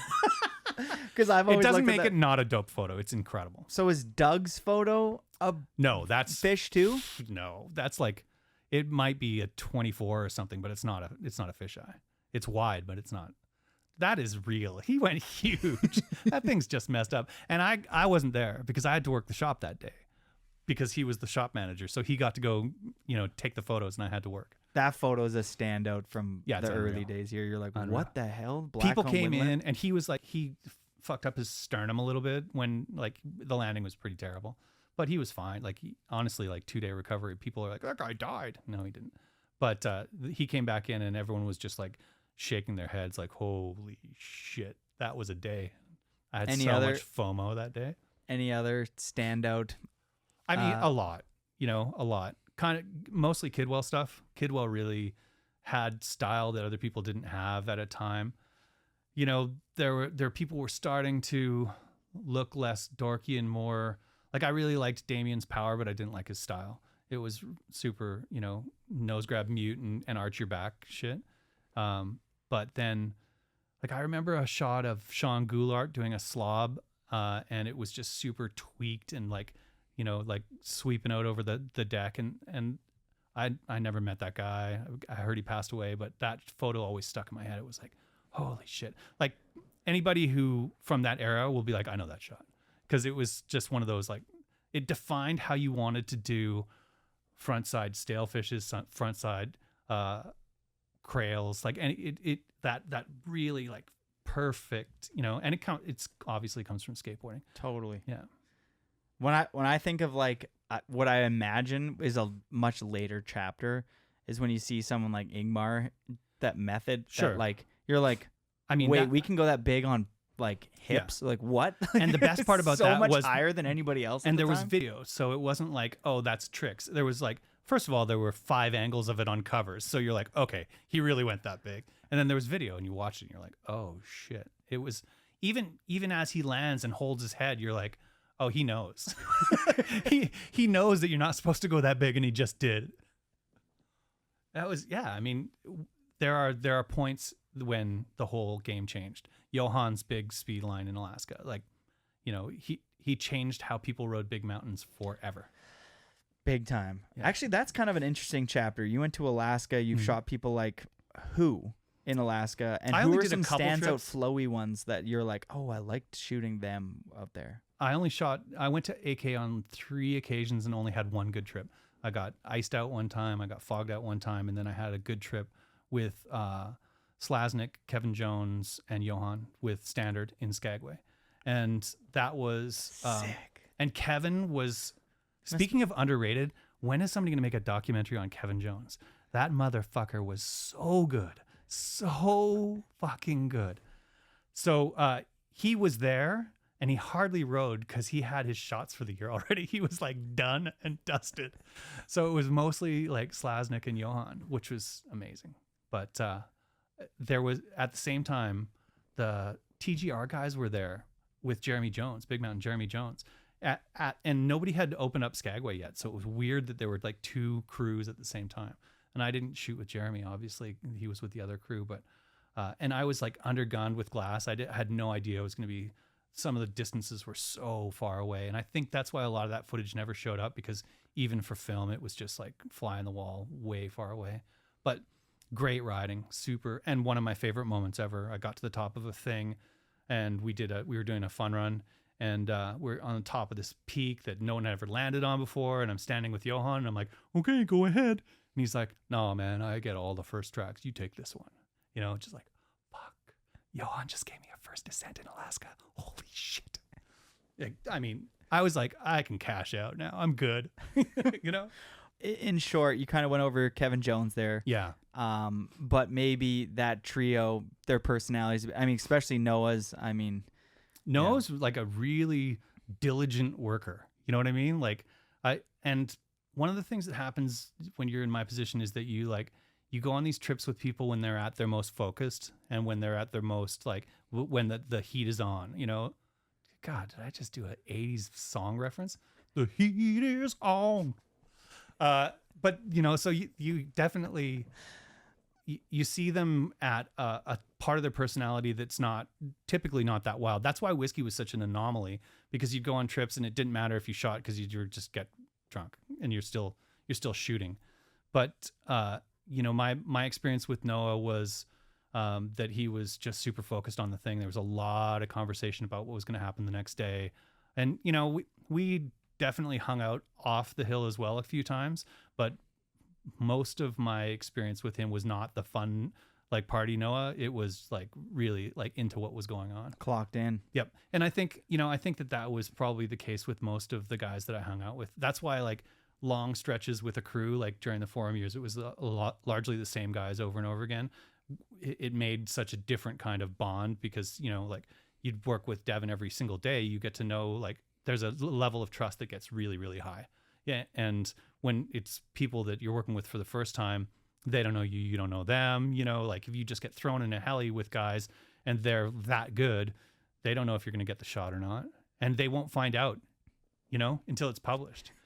They might be like, how come no photos showed up from that trip? And then you're fucked. But like, and that's not always on the photographer. Like maybe just like, especially with Alaska stuff, magazines had a glut of those photos. So they had all kinds of really good shit, and they'd look at it and be like, we can only put 2 of these shots in the magazine, you know, and only like in 3 issues where it fits. So you would, you know, there would be 6 or 10 shots of Alaska, you know, big line Alaska stuff for the year. And meanwhile, everyone's going up there as a gold rush trying to get the shot. It's like, it's one of the reasons that film parts took over. Because the photographers got de-emphasized because the film, you were going to get it in your part and it mattered. I also feel like that was maybe like all the pro snowboarders were like the holy grail is Alaska, but the average Joes and where we for sure. are like, we're looking for more relatable stuff. Totally. Like the magazines are like, we're going to post more stuff from like Big Bear. Yeah. And you're like, what? Like, you're going to post these small jib shots when Noah Slasnik has a first descent in AK and you didn't want to publish that? They're like, but that's why guys like Noah and Kevin Jones were so interesting, is because they would get both those shots. You know, their parts were so well rounded, and like JP really lived in the tradition of that when the best stuff going on was like backcountry freestyle and jibbing. He was killing both of those at the same time, you know, like. So being able to do both of those, it kind of makes you a bit higher on the goat scale, you know? Oh, when you're a multifaceted boarder, like Dude. you can ride all ATV beast. Like to me, it's maybe coming from a place like Winnipeg where we didn't have transition riding, like half pipe, quarter pipe. Yeah. And I see people who can ride that stuff. There's just a little bit of like, I'll never Right. be like that. Right. Where like, I always say the best snowboarders in the world grew up riding half pipe. And I would say the strong, like, prove me wrong. Nathan, the top 10, 15 best snowboarders that have ever lived, most of them can rip a half pipe. Yeah. Yeah. They're just so good at knowing where to land. We're probably going to get into a generation where that's not true, because there's just not the same kind of focus on half pipes at resorts anyways. There are fewer and fewer entry places for half pipe for young riders. You have to really want to do it. And, you know, things become self-fulfilling prophecies. If you don't make it and then the kids don't do it and then no one shows it, it just stops being a thing. I just think that, like, if I was a young kid or if I was a parent and you're like, I want my kid to be, like, sick at shredding, like, go and get them to ride a half pipe. Like, the control you need to have to be able to ride a half pipe, the edge-to-edge work, to be able to be like, I have to land within that top foot and get that. It's like, whenever I'd ride with like the best snowboarders like Arthur Longo or Kazu or Jake Blauvelt or Pat Moore or anybody from the next generation, but like they all grew up with a fairly strong pipe background because all of their heroes like Kevin Jones, Noah Slazik were all ATVs that could ride everything. Yeah. And you know, there's something about the courage it takes in half pipe too. Like you break through a fear level when I was actually having a conversation with somebody about this this exact day, that the going above the lip in a 12-foot pipe, like you could go 10 feet, which is almost as big as the wall, and it felt awesome. But if you go 10 feet in like a 22-foot pipe, it's terrifying. You know, it's like, and you have to nail the place you come back in. And in some ways it's easier. And if you start out on 22-foot pipes, it's a different story. But I can only imagine what it feels like to be Danny Davis doing a switch method 20 feet out and knowing that you had to land perfectly in the right place. I can only imagine that the mental state that you have to get to be able to do that. And if you can, a lot of the stuff in the backcountry probably is a little less terrifying. Good shout outs there on the Danny Davis. I mean, all my favorite half pipe riders are Danny's. I loved Cass and loved Danny Davis. Yeah. Maybe not all. Danny Cass was my favorite for sure. Because he never did the same run twice. And he would like risk not winning just to not do the same run again. Even though he could score high. He knew he could score higher if he like just phoned it in and did the same thing. Never did. Not a robot. There's so much personality and so much flavor. You just So cab much. 3 into the pipe. Right? Come on. Come on. Yeah. Yeah. And then like when those pipes were smaller, you look at like the West Beach Classic when I was up on the mountain and you have Trevor and Keir Dillon. Because the pipe was small, their 15-foot or 18-foot airs looked totally like they didn't make sense. Like Keir Dillon's whatever that was, Mickey roll. Mickey roll, like I'll call it 90 a Mickey roll. feet out. Yeah. And, everyone who was there has a great shot of that. And I don't think mine ever got published. And I think it's one of the best. Oh, my God. Can we please share it? I've published it, or I put it out on socials over the years. Okay. But yeah, I mean, it was, that was a display, like that and Michael Chuck that day. Everyone was just watching. And Abe Teeter, too. I remember him going really big. He always had a lot of power. That's another thing, about pipe, too. Like, people remember the riders who won with technical medium-sized stuff, but not really. They remember the big airs. You got to find power in that, and power is something that only a few people really have. There is an argument to be made that there's been a digression in hips, half pipes, quarter pipe airs. But we recently saw the biggest hip air I've ever seen. So there are people doing it. Did you look at that hip though? No. Was it nice? It was the ugliest hip I've ever seen. Really? The nines. I'm sorry for anybody who likes that setup. It's to me, it looks like a Game of Thrones, but snowboarding. And you're like, this is just fucking lame. I want to see a classic hip.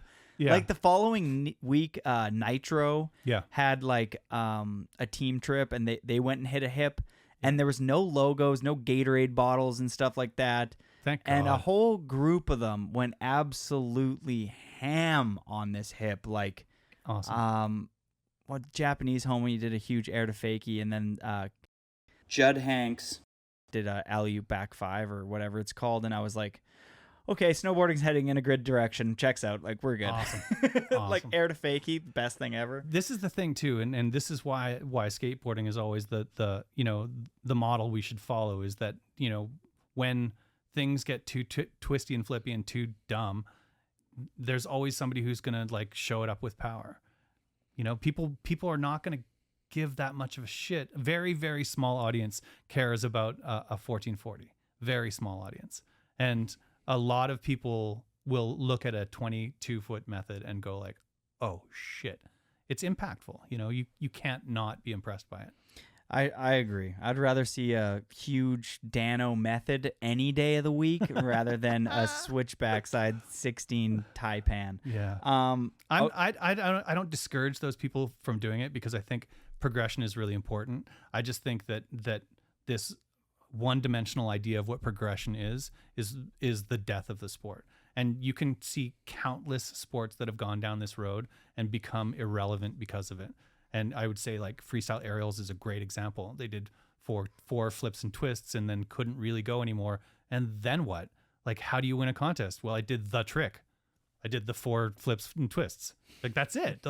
So obviously freestyle skiing went in a different direction, and it's awesome. It's a whole different story. But that part of it, and that's where we're going, man. It's we have the same instincts, more is better. It ain't better. Find a way. Find a way to do something different. Yeah. There's been when I think of people that are moving the needle and doing things differently, there's one kid that comes to mind. His name's Rene Renekongas. European rider, absolutely. How many times do you have to say that name before you said it right? I might have screwed it up. Rene. I've never heard it, so I was okay. Fuck. Yeah. That's one of those names that I'd have to say out loud 3 times and be okay, I think I'm saying it right. He's in the last couple, he's been around for a while, but I think in the last 2 to 3 years, he went from being really sick to really sick. Right. He's right. incredible. And then you have like someone like Arthur who took side hits to like a whole new level. To me, that's the kind of like that's that sort of creativity and the kind of progression that I think is super refreshing. And if you ask anybody like over 30 who their favorite snowboarders in the last few years, Longo's name's going to come up because it's really accessible terrain in a way that we can't imagine. It's like riding Mount Seymour back in the day, and every single hit he's doing is like the biggest hit that's ever been done on Seymour. Totally. It's like Devin going to Bear and gapping the thing, and how it changed the fucking game for people because they couldn't conceive of it as a gap. And he's like, I can go over that. Wait, he still had a voice. I can go over that. It was before the throat. Thank God I wasn't there that day. Okay. Let's talk on the stress of missing a shot. Have you ever been there in the shoes? You get the film back and you just the shot is not there. There's two things. Sometimes things happen at the lab and sometimes you fuck up. If the ones that I've fucked up, I remember and I'm haunted by. Let's talk about those.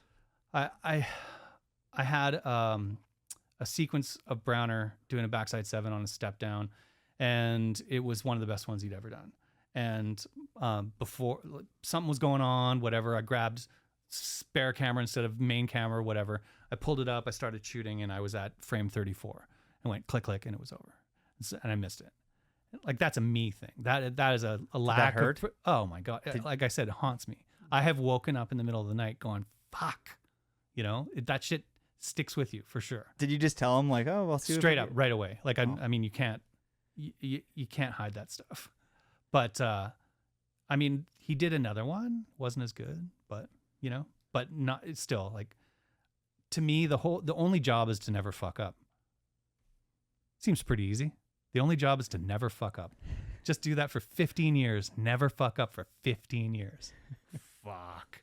Yeah, it's stressful, man. It's stressful. Okay, you got Browner. You got any other shots that come to mind that you were like, damn it? Not really. That was the one that like the most, that I remember the most. But I had like labs fuck up. I had a me fuck up too, actually. I did a Burton shoot in Colorado, and my focusing screen had broken, or something was wrong. I took it into a camera store, and I had them replace the focusing screen. And I got out there and I was shooting, and something was happening with the focusing, but I was like, oh, that new focusing screen's kind of weird, whatever, blah, blah, blah. The entire shoot was out of focus. The entire shoot. And I mean, I only worked for Burton once after that. I didn't work for Burton very much in the first place. I for whatever reason, we just never connected. But all right, for your stresses, we have a Scandinave bath pass here. Thank you for coming on the podcast. My wife is a huge fan. Oh, okay. Maybe we'll have to sort you out too. You're not allowed to talk there, right? Pardon me? You're not allowed to talk there? Why? At the Scandinave. No, it's quiet. I thought No it was talking. like it's a no speaking No place. speaking. Have you been before? No. Oh, it's incredible. Yeah, you can't talk. It's probably good for me. Oh yeah, it's just like you go there, hot, cold, you do the whole cycle, you leave, and you're like, why don't I always feel like this? It's because, you need to go somewhere and transcend your brain into a different realm. Truth. So there Appreciate you go. it. Thank you. It's a strange job because it's stressful in ways that are really different.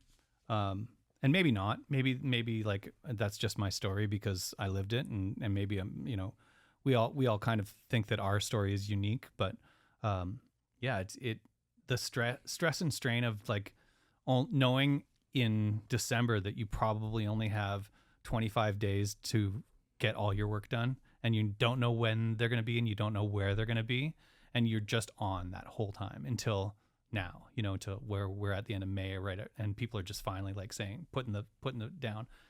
We shot stuff well into June on big snow years, and you just like, if it's like, it's still sunny, there's still snow, we're going to go.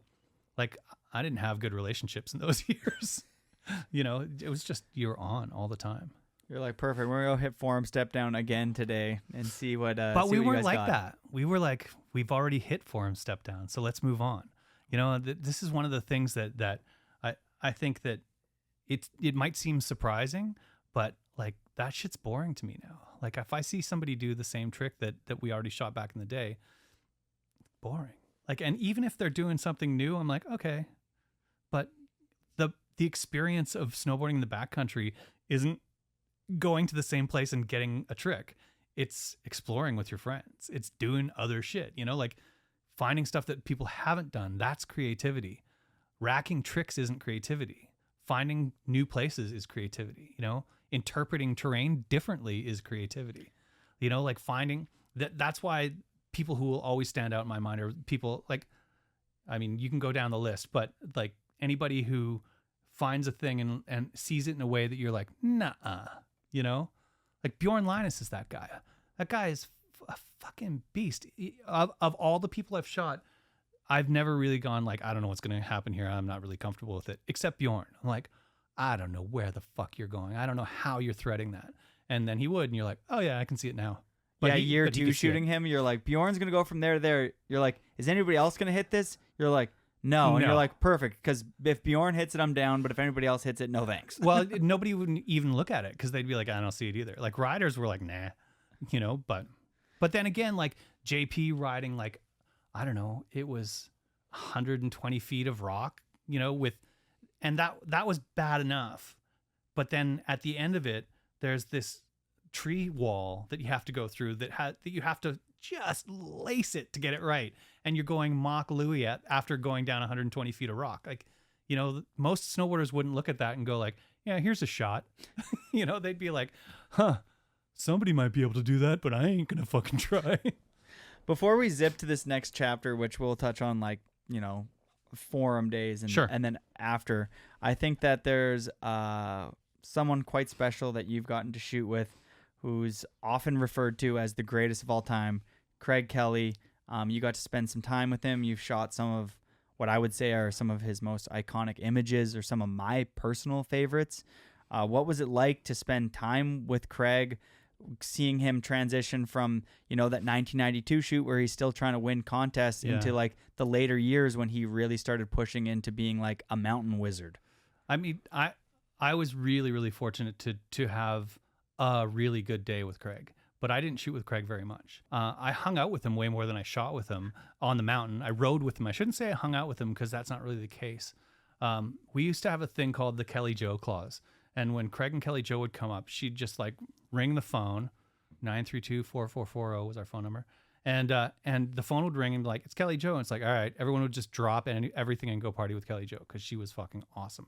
But Craig like didn't come on those parties. He was pretty serious. It was at, you know, his world champion time, and he was serious about getting his shots and blah, blah, blah.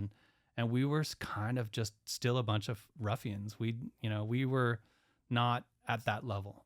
It didn't seem like that was a really viable thing for anyone but him. Like, he was the only pro. Everyone else was kind of pro, even though, you know, people were getting paid and doing the thing. But so there were times that I got to go ride with him in Mike Wigley's heli before I started shooting photos. Obviously a lot on the glacier, and then at Baker with Warburton and with my brother. And it was a day we were supposed to shoot, but it was cloudy, so we left cameras in the car. Gary was shooting film and I was shooting stills, but it was cloudy, so we just rode all day, like with my brother, my best friend, and Craig Kelly. Like, think about that fucking shit, you know?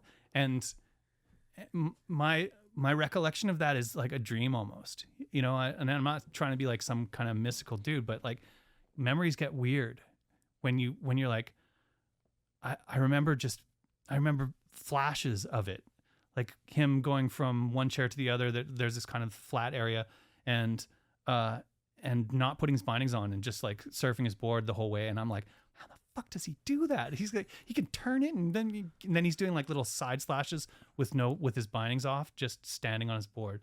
I remember that. I remember being at the top of the chair and a bunch of people recognizing him and like standing behind ready to follow Craig. And he said, go, I won't be followed. You can't follow me. And so they all went, and then we went down this chute that I was like, Jesus fucking Christ, I wish he'd told me to go. This is sketchy. But he was super good at Wiggly's. I'm one of those guys in the cat. These days I try and be more disciplined, but I used to be like, I want to go first all the time. And that's, you know, as I got older and more respectful, your turn to go first, blah, blah, blah. But back then I wasn't that guy. So I was like, I'm going first. And he was like, why? So I can bonk you when you fucking fall?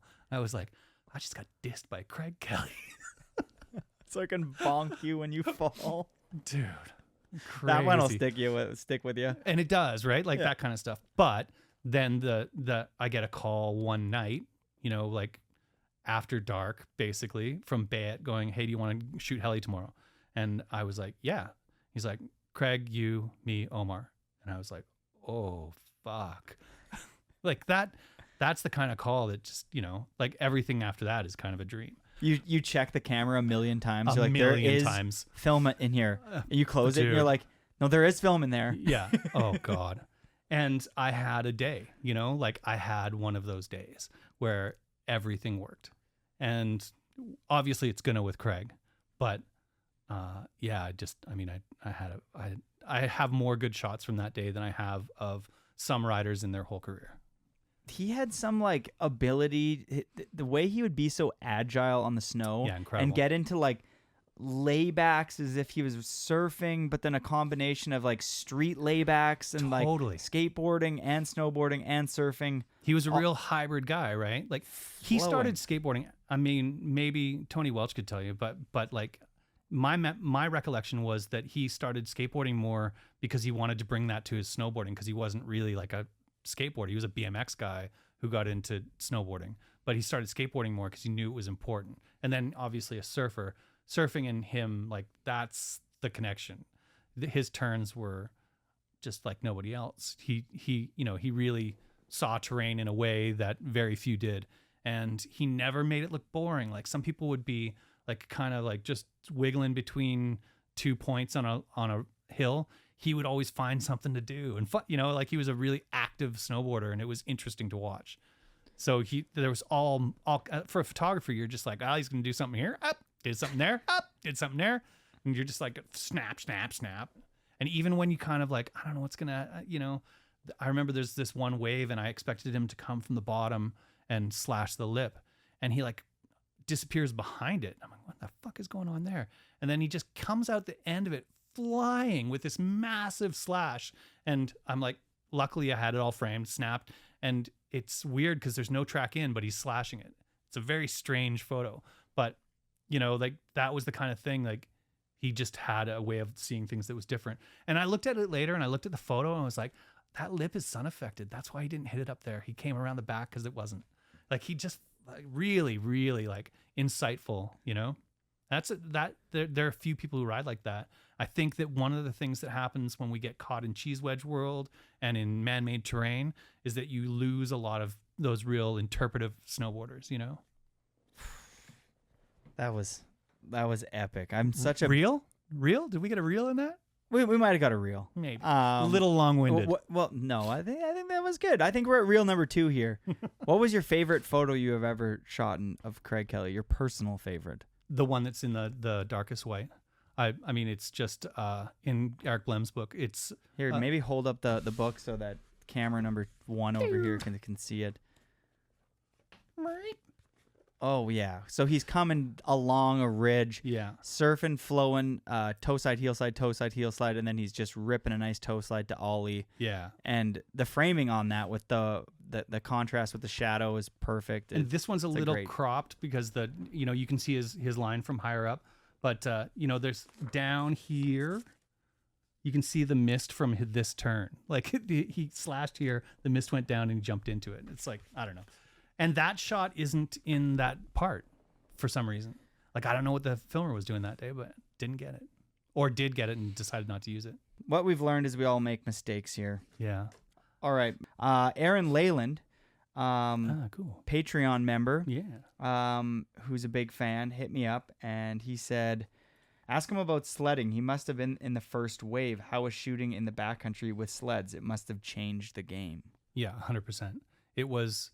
I mean, it kicked off the best era of my photo career for sure, because we just had access to stuff that we just didn't have before. And more than that, we just didn't have any crowds because so few people were doing it back then. So every day was explore a thing, find a thing, shoot a thing. And we were fairly sure nobody had ever shot it before. That's great. Like at this point, sledding is kind of go to the thing and shoot the thing. But when you're exploring, it has a different character. The other side of it is the sled sucked back then. So in the first like 95-6 season, we didn't get very far. It was a lot of Brandywine Bowl. Like getting up to different parts of Brandywine Bowl was a big deal because we had all these like Skidoo 670s and stuff. That was your first sled in 95? 95-6, yeah. Yeah. What size is the track on that? Fuck, I don't remember. Like a 130 something? Yeah. It was 132 a track? I think it was. A 132 with 1-inch paddles? Yeah. Oh, yeah. How did you get anywhere? And they were heavy. They weighed fucking ton. What do they weigh, like 700 pounds? Yeah. 700 wet for sure. Oh, my God. Maybe not 700. But, yeah, maybe actually. I wasn't really a motor guy, but you become one because you have to, like, figure out how to drain your carbs in the backcountry one day.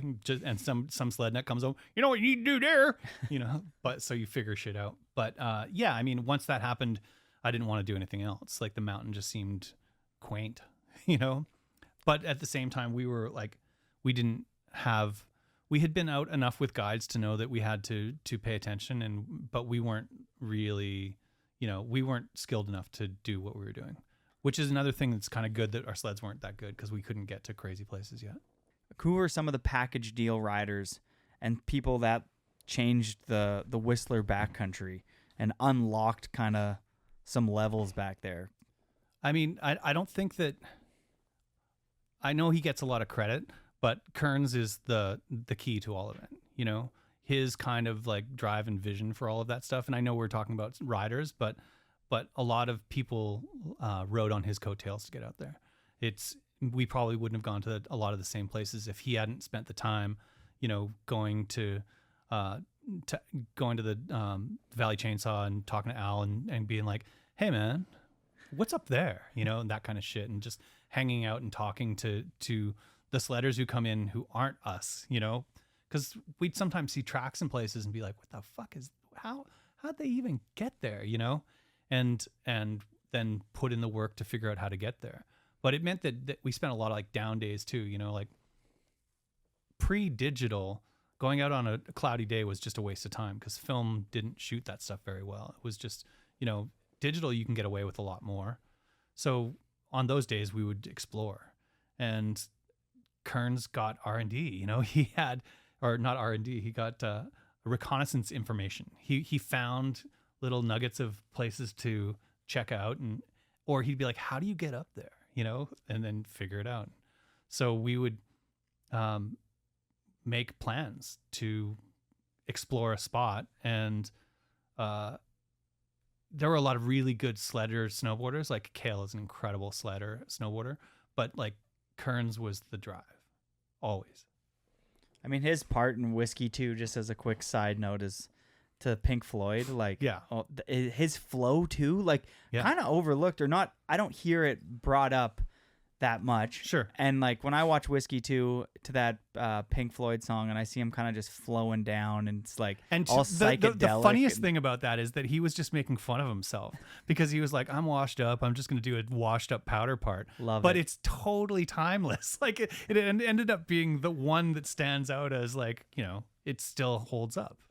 It is weird when you're trying to create an art piece, like whether it's in photography or filming, and you're like, how do I make this timeless? It's almost like that almost seems like an impossible question. Sure. Well, and maybe not the right question, you know, because if you're trying to make it timeless, I don't know, maybe it's the right thing for some people. I think that I've gone down two different roads, and when I was younger, I tried to make things that looked timeless because I thought, oh, but that's a tough goal to hit. And now the things that I like are things that have indications of the time because they show you what was going on at that time. Photography, you know, that the look of things, and you know, if you see a guy on a certain sled, you're like, oh, that's from, you know, and that it makes a difference.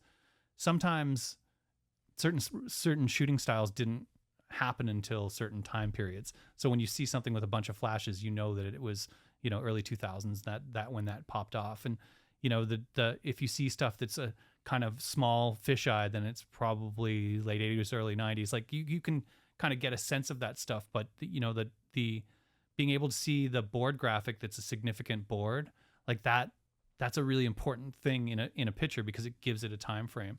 So I used to try and silhouette stuff so you wouldn't see that.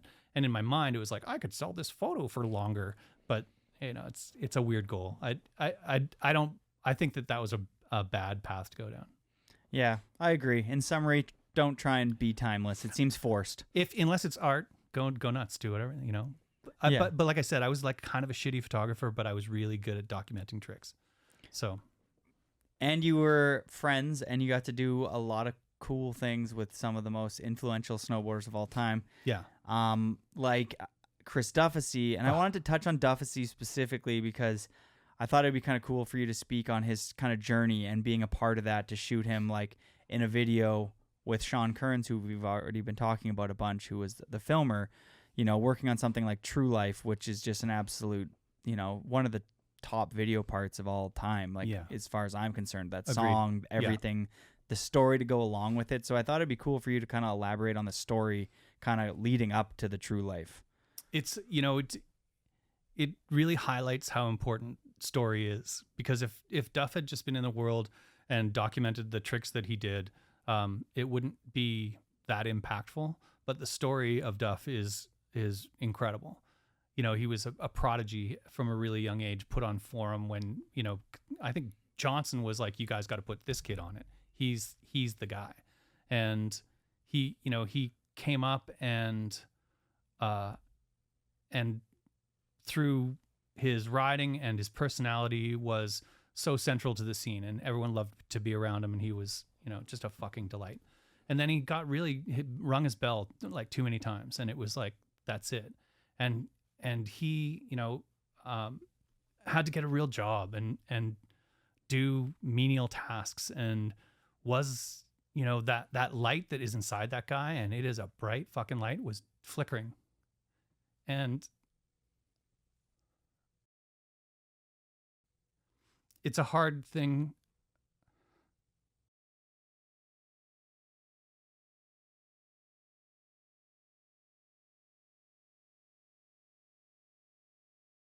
It's a hard thing to watch a guy like that have to go through that. He was meant to be doing what he was doing in snowboarding. He's built for it. And he was such a crucial part of the team, and such a,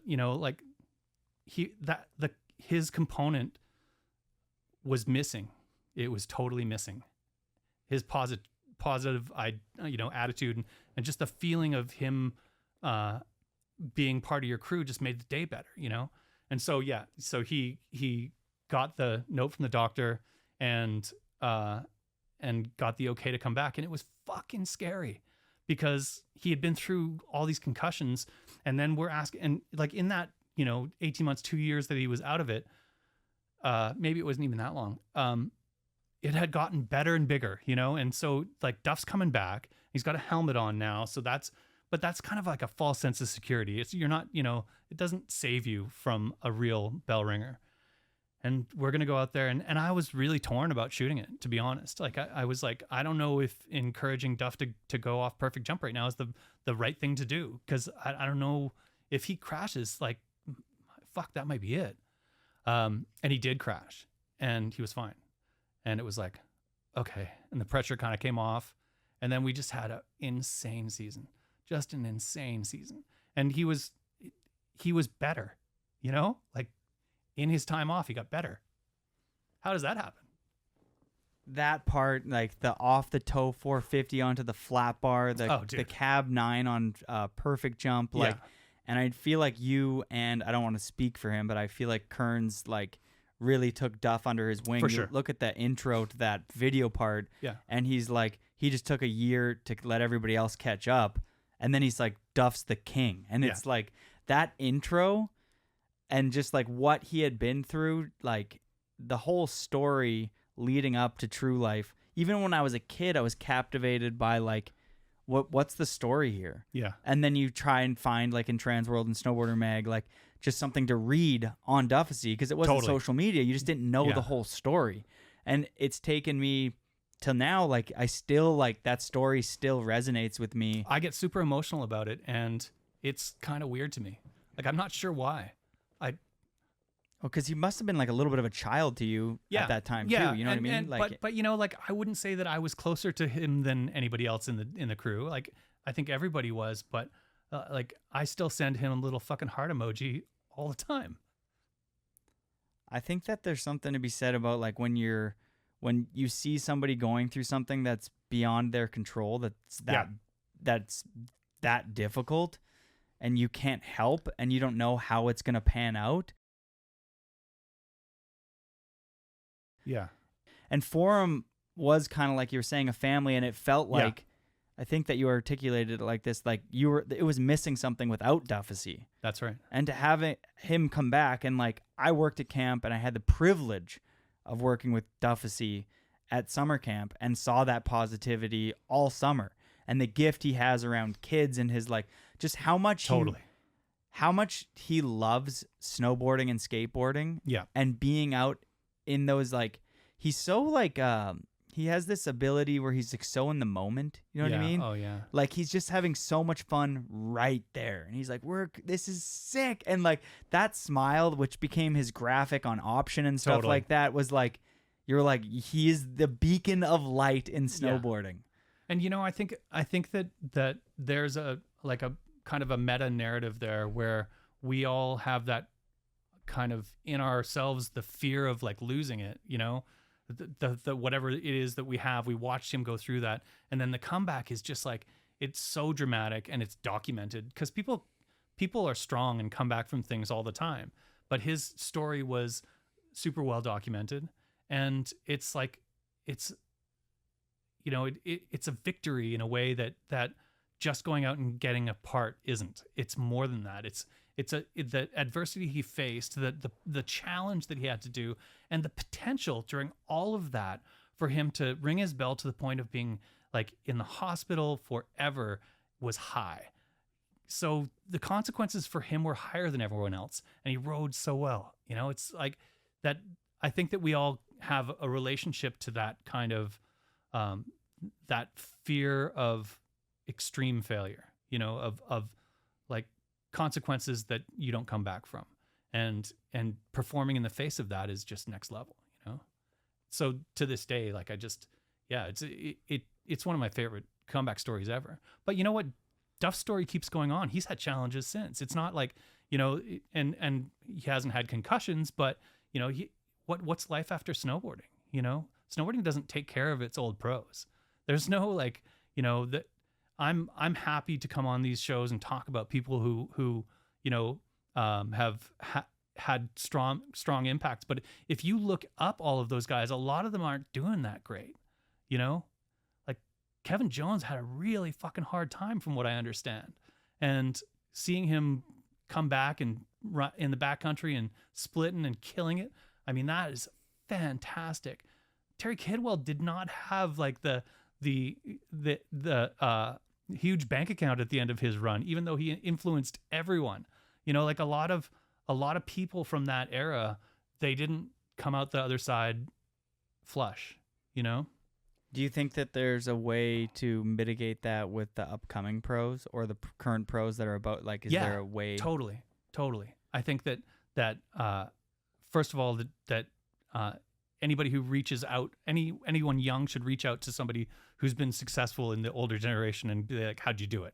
I wish there were, you know, more resources, and I think that there probably are. I know people have tried, but like, I put away money when I was making money. I'm doing fine now. I moved to Whistler with $200 in my pocket and didn't talk to my parents for 2 years, you know, and then made it work somehow. But when it worked, I was like, this might not last forever. I mean, it kind of was like, it was like, oh, better. And then it was like, got to a level and I was like, oh, cool. And then you kind of get caught in this thing of like, oh, it's always going to be like this. And it ain't, man. It is not always going to be like that. Things change. So I was really fortunate in that time. I had really low overhead and I just put money in the bank. I was like, I don't know when it's going to be okay, but like, if you're a photographer, it's always kind of feast and famine. So you get in that mindset of like, whenever I have money, I'm going to save it. I'm like, and so put away money when you're young. You know, 10 grand that you put away at 20 is like putting away 150 grand when you're 30, is like putting away 400 grand when you're 50. Fucking put money away. It will add up on you.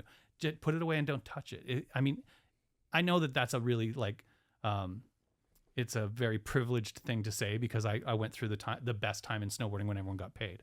But you can put away money. I mean, just fucking save it. Don't buy the fucking cool car.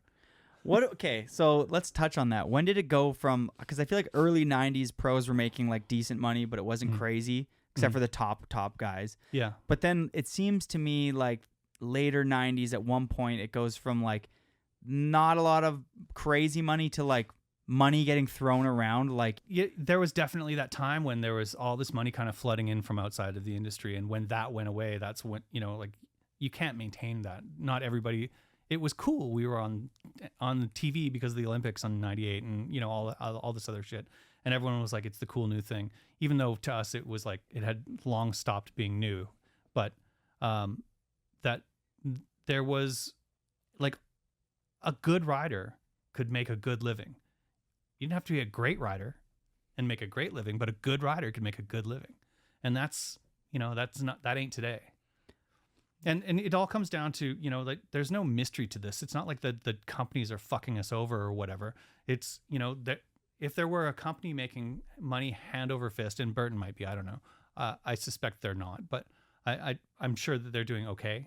I'm sure a lot of companies are doing okay, but it's not like that outside money is coming in right now. You know, there's less and less, like energy drink money sustained us for a while. I don't think it's really doing it anymore.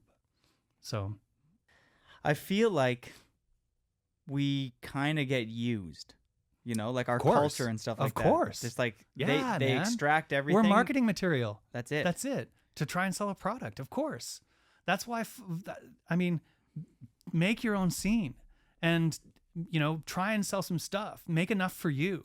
If it blows up, cool, but that shouldn't be the goal. It can't be the goal.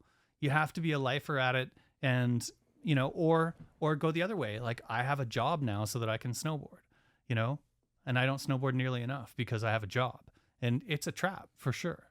But like, if you make your own culture, at least you control it, and somebody else is going to come in and just riders come and go, man. They get hurt and they get disposed of. And What's your advice for me specifically? I got a podcast. I'm curious. You know, I got a snowboard podcast. You know, I'm not getting any Do you have younger. a trade? I am a professional painter as well. Perfect. And Perfect. I balance the two. But like, what advice do you have for me? Like, Dude, I would love painters to get paid. Oh yeah, I get Yeah, But I mean, I always have that. It's nice that I've worked on a trade, perfected the trade, and I can do the trade whenever I want, whether That's it's awesome. interior, exterior. Like I'm good. In this town, there aren't enough people who do it, and there's always demand. So, you know, yeah, for sure. There's lots of people that paint, but there's not a lot of people that got taught by Rube Goldberg and know how to do paint the best. The you know? mayor. The mayor. You know, so I got taught. They used to call me the mayor before he came along, and then they don't call me the mayor no more. Oh yeah, shout out to Cheeseburger Painting. But do you have any advice for? Yeah, man, I totally do. I think that there's an integrity in doing what feels right, and it doesn't always mean that you're gonna make a lot of money off of it. You can only listen to people fucking do what I'm doing, chatting and fucking crying so much, right? So like the history is important, right? Documenting it, I think, is important. I think that what you're doing, if it had happened in the 90s, people would be listening to that material like crazy because it would be in the moment of what's going on. And it's hopelessly underdocumented. I want to know more about the stuff that was going on that I didn't see back then. And so this will be the 90s era for somebody else. And this is you're recording history. It's really important. It's much like photography. If it stays a viable way of make a go of it, cool. If you have to strip down and do it in your basement, cool, you know? But I think that people's lives will be judged by a body of work, not by a moment. And I think it's important to keep making. Just create and put it out in the world, you know? Yeah, I feel like most people who are that come up with a good idea, good concept, they spend the majority of their time convincing themselves that it's not a good idea. 100%. And I feel like action always outweighs inaction. Well, and the, you know, the corollary of that is that not being successful every time you do something isn't a reason to stop doing stuff. You have to continue to, because most things you don't do won't be successful. Especially at the height of my photography career, the phone would ring all the time, and I would say yes, yes, yes every single time. And if I could fit it in, I'd say yes. And shit fell off all the time. People would be like, they'd have, with the best of intentions, reach out to me and make me promises, and I would be like, I'm in. And I would support a thing, and it would just go away. And I'd be like, I tried. I put 40 free hours into that, or whatever it is. You know, I don't regret that. I'm glad I say yes to things.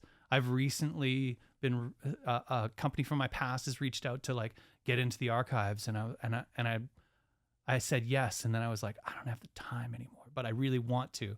But I'm like, but saying yes is the important part, getting in there, because one time out of 35, that thing will be like, holy shit, I'm working for Forum. Wow. Yeah, it's true. And then you're like, whoa, I was going to do nothing, but now I'm here. Yeah. Or I was going to just keep doing the same thing. Like I was really happy being a senior photographer for Snowboarder Mag. I loved the crew of photographers, and I liked the ability, like there was very few constraints on our creativity, and we could do a lot of stuff.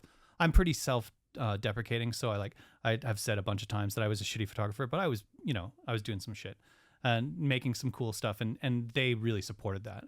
George Cavala was such a good photo editor for me. He really, really supported my shit.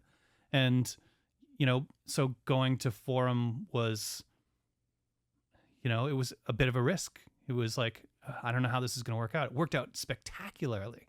But, I worked for a bunch of other companies that didn't work out. I mean, I went to New Zealand with Free Surf. Do you remember Free Surf? Most people don't. I made some cool photos.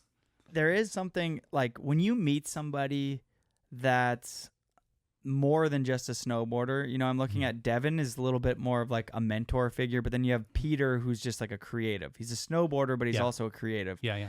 And everyone at Forum seemed to like bring something to the table. Yeah. You know what I mean? I agree. That's bigger than just snowboarding. Yeah. Whether it was just like Bozung being really good at skateboarding, but he brought something else to the table. And there's only so much room at the table for those people, because you get to a certain point, and like Paige didn't, he was great, super good snowboarder, love that guy. But like he was just that they needed another body that could snowboard well, so it didn't always stay that kind of mentality. But nothing ever does. And that's, if there's one key takeaway, it's that you can't recreate a thing. You've got to adapt and do something new, right?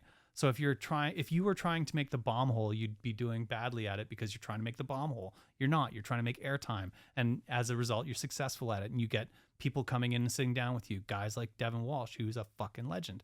Like that. It's a really important thing. But the Devin and the Dano and the Browner and the old guys, it's not the interesting part. It's it's your peers, and the people who are doing it right now.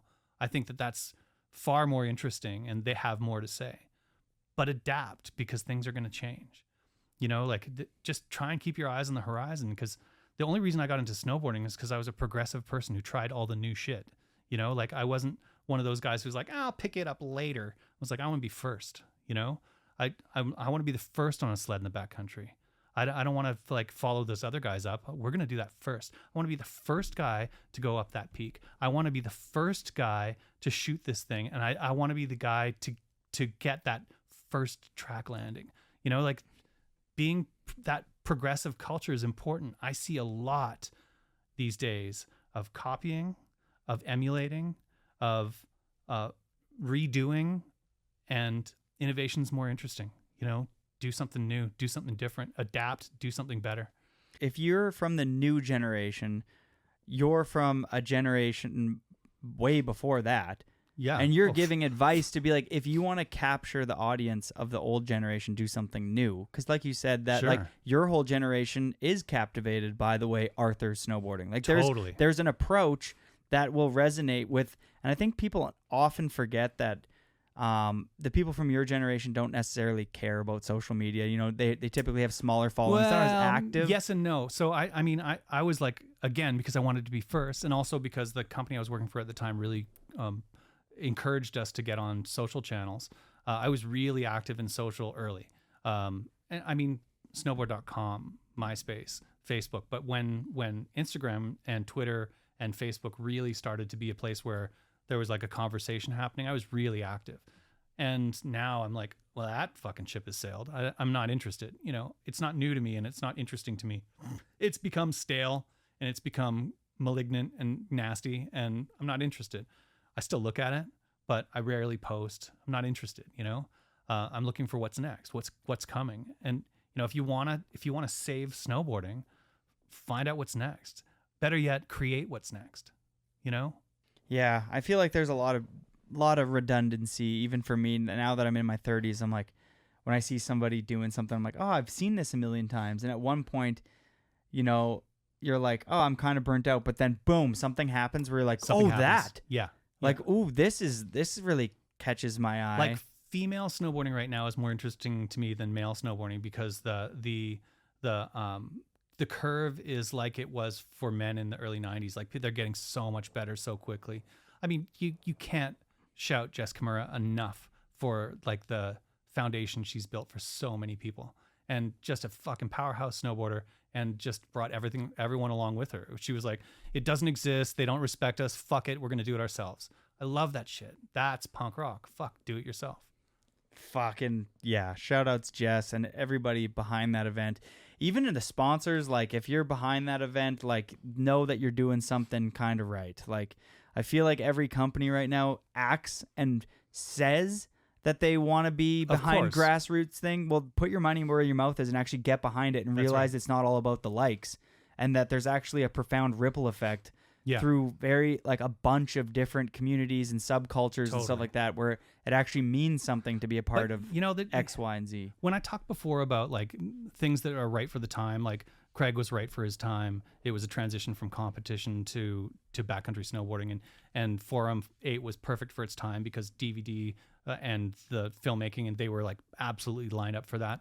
Like there are these companies that have figured out the social moment, and they have nothing to do with snowboarding, and that's why we're losing, because they come in and have figured out algorithms, and they sell products in a place where snowboarders should be making that dollar.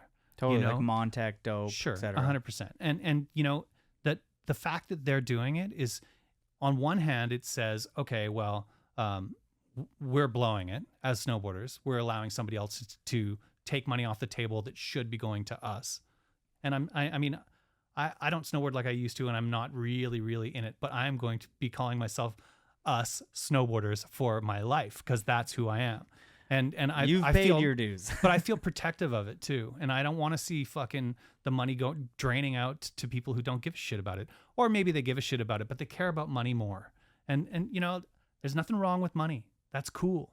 But if you have an option to spend it on your friends or someone else, spend it on your friends every single time. If you have if you have an option to spend it on a company that is truly, rider supporting, do that every single time. And if you have a chance to make a company that's rider supporting, do that every single time. Like if you are an owner of snowboarding, own snowboarding, and fuck all those other people who want to take it. Cover. That'd be a cover if a meme cover. Meme cover. I don't know how that Not was. a reel. The way to fucking go, because I agree. It's really frustrating seeing like the money evaporating for everybody. Like whether you're it's kind of redundant, but like there isn't really a middle class in snowboarding. Yeah. The young kids get no money. It kind of reflects society though, right? We've really gotten to this polarized place in society where there's super rich and everyone else trying to be super rich. But society always worked best when there was a tax on the rich and the middle class ate too. It sucks when the middle class gets gutted so that the rich can be richer. And this is my old punk rock politics guy. But the truth of the matter is, in snowboarding, it's the same. And if we don't have good riders who can make a good living, we only have best riders can make a living, then we don't have a sport. Like you got. And then you have the milk.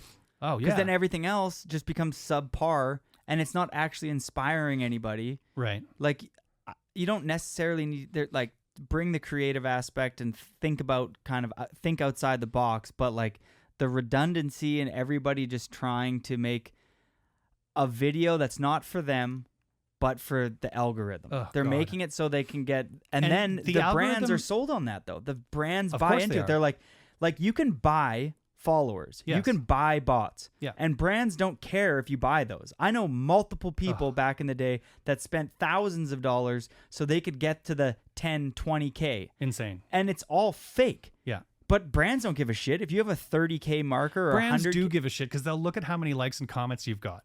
And it's like, oh, you've got all those followers. How come you got 40 likes? I feel like some don't even do the homework enough. They just look at the number Yeah, and then I'm they're sure like, that's true. That's why like and then there's the whole conversation about the influencers coming in Yeah. and taking up more money, especially on Jess Camira's side, the female side. It's like Sure. you can still just be a hot girl with a set of tits and just sell product Sure. to some shallow people, but like you could give that money But to if an we don't- actual snowboarder. If we don't give the general public and the followers a better option, they're going to look at the girl with the tits. So give them a better option, show them compelling content and make things that they want to look at. Most people who snowboard and spend money on snowboarding, they don't do it 30 days a year. They do it 3, they do a weekend. That's all they can afford to do. So find a way to reach those people like Dope did. They found a way. Totally. It's sad too, like when you see like these brands like Montec and Dope come in that aren't snowboarders. They don't hire, photographers like yourself or, Right. Andy Wrights or Scott Surfaces or any of the new generations, Ollie G, whoever. They're just like, we have nothing to do this, but we're going to take from this cool culture. Oh, and yeah. it's just like we're going to get taken advantage of until there is no more culture. And it's just like this weird thing. It's because we're not dangerous anymore. We're passive, when we're we were yes men when we to our were bosses. But when we were dangerous, companies didn't want to have anything to do with us, and it was really interesting and exciting. Like we need gatekeepers and we need danger, and we need community spaces where you can go. Go to your local snowboard shop and you can hang out. That culture lives in places like that, in the record shop, in the snowboard shop, in the skateboard shop. It lives in the fly fishing shop. I'm a pretty active fly fisherman. Like this is where culture exists, and what happens is that Amazon and your socials, it takes that away entirely. And I'm not trying to rewind a tape. I'm just saying that if you look at the state of play right now, and you look at what's happened when things were good, you can find a way. You can find a way that it's coming. It's not here. Like look at the future and have a vision for what's going to happen. My feeling is that there'll be a backlash against social media channels. I think that people will finally be like, oh, fuck this. I've had enough. I think that people will also start to understand that their behavior has been manipulated in a way that is dangerous. And it feels really bad to know that somebody was fucking making you do things you didn't want to do. And so people will probably be like, you know what? I resent that. I'm not going to fucking keep doing this. I'm not going to keep letting you manipulate me. I mean, look at any feed. I challenge anyone to go onto any one of their feeds and scroll and see how long you see before you see something that you didn't follow, whether it's suggested or whether it's an ad. You can't get 3 swipes. We're not looking at our friends anymore. We're not even looking at brands that we like anymore. We're looking at suggested shit and ads. So what are you doing? It's not. You're not even looking at things you want to look at. What are you doing? I know. I do it too. We're all hypocrites. We all are, and it's becoming. And I've said this a bunch too, but now that it's gone from millions to billions to $1 trillion industry, Yeah. the incentive behind the phone only getting better and more polished and more fine-tuned for all of us to like. Yes. I was just coaching at a camp on the mountain for a couple days. I subbed in and got to meet 2 cool individuals. One of them that worked at Tesla and cool. helped design the Cybertruck, and another one who works at Apple and he helps design the iPhone. Cool. And he couldn't tell me much about the new ones that are coming out, but he was like, it goes so far into the detail about how a finger, like how it feels when it wraps around like Sure. a phone or a button or something like that. Yeah. And what feels better. It's kind of like when you have a potato chip now, there's scientists to figure out how, when the salt hits the palate and the melting, and they figure it all out. It's all some crazy science. So it's like your little brain can't win against it. You can't win. You can't win. There's so much money. So don't behind put it that now. chip in your mouth. It's hard. They taste Dude, so good. I mean, Facebook, I was off for ages, and they got me back because I started a little brand and I needed to promote it, and that was the only way. And then Facebook got me back, and then I shut the brand down, but I'm still on fucking Facebook. And then it's like it becomes part of your life where the Whistler Buy and Sell and the Sea to Sky road conditions groups on Facebook are so useful that, and like the feed, I don't want to have anything to do with, but that other stuff, I'm like, oh, let's see if there's an accident on the highway. Let's see if I can sell this love seat or whatever. Yeah, totally. So there is value in there, and it's a question of like, we don't have control over it, and we don't have mental control to not do it. So I think it's a dangerous thing. Okay, we're going to go quickly on this one so we can get you out of here at a timely manner. But this is another Patreon question from Photography Guru. Huge fan of this individual. I've shot with him a bunch in the past. Jeff Patterson. Shout outs to Jeff. Thank you for being a Patreon member. Really appreciate it. Hi, Jeff. Jeff says, I would love to hear what Dano considers his personal top 3 most iconic or maybe more personal memorabilia favorite images from his years documenting snowboarding. Why those images are the ones that he holds in those places. So basically your top 3 images. Then he goes on to it's fairly long, so we're not going to do the part 2 because I know that you got to get to dinner. But he closes with, thank you, Dano, for capturing images that have inspired me in my life, for sliding sideways, the friendships and stories it gave, and to help me view photography as an outlet for expression and storytelling that blessed me to stay in the world of winter for so long. That's rad. I really, Jeff's trying to get a Canadian Snowboard Museum going, and I really hope it works. I'm on the board, which is just kind of like he needed another signature at the time, but if and when it has a space, I'll be all in on it for sure. I'd love to dedicate, after I'm passed away, I'd love for my photos to be part of something like that. Like at some point you have to think about legacy. I had a heart attack and almost died a few years ago. And so you think about, what's going to happen to all those images. And I made a decision in my teens not to have children. And so I don't have any downstream. So I have to think about shit like that. So I really hope the Canadian Snowboard Museum happens, because I know that there's a lot of our history that will just kind of vanish. I will protect you at all costs. Awesome. If I'm around. I'm going to have to adopt somebody when I'm 80. Keep going. Pick me. I hate favorite photo stuff because they're all real personal, and it's easy to fall into what's kind of a trap of saying my favorite photo is the one that everyone likes the most, which isn't necessarily true. I really do love some of the photos I'm most known for, but I also really love some of the stuff that I think just didn't hit for whatever reason, or it did. And there are a few people out there who walk up and they'll be like, oh dude, this photo. I'm like, I know, man. I know. I have a photo from a secret spot of Mark Landvik doing a method in a pillow field. And it's just, to me, it just is the essence of snowboarding. It's natural terrain. It's this beautiful, pristine, deep powder pillow field. The light's gorgeous, and Lando's method is perfect. It's just it's one of those images that I think it ran, but it was, it's kind of, people don't think about it. I have a couple of shots of Lucas Huffman that I talk about most of the time when people ask what are my favorites: the shadow shot and the flash shot. But I'm not going to talk about this right now. And then the Craig shot that's in this is one that always comes up. I have a shot of Mike Page. We shot on Brew in a place that's closed, but we didn't know it at the time. So we slid into this little Billy Goat side hill, and we got up to this place, and it was like, whoa, there's this huge hit there. And it had crazy wind texture on it. And I remember stopping and being like, nobody sled over there, because the background was just incredible lines and beautiful texture. There's shots of Andreas Wigg on it as well, but the Page shot is absolutely one of my favorites. And I can't find the slide right now. It's driving me nuts because the scan I have of it is not very good. But those two really stand out to me. Depending on what and where. The Terrier chicken wing fucking indie from 92, when he's all in this maroon color and he's riding the Air 5.1 and it's got a maroon top sheet, so he's totally color matching and he's tweaking it way over the deck. I fucking love that shot.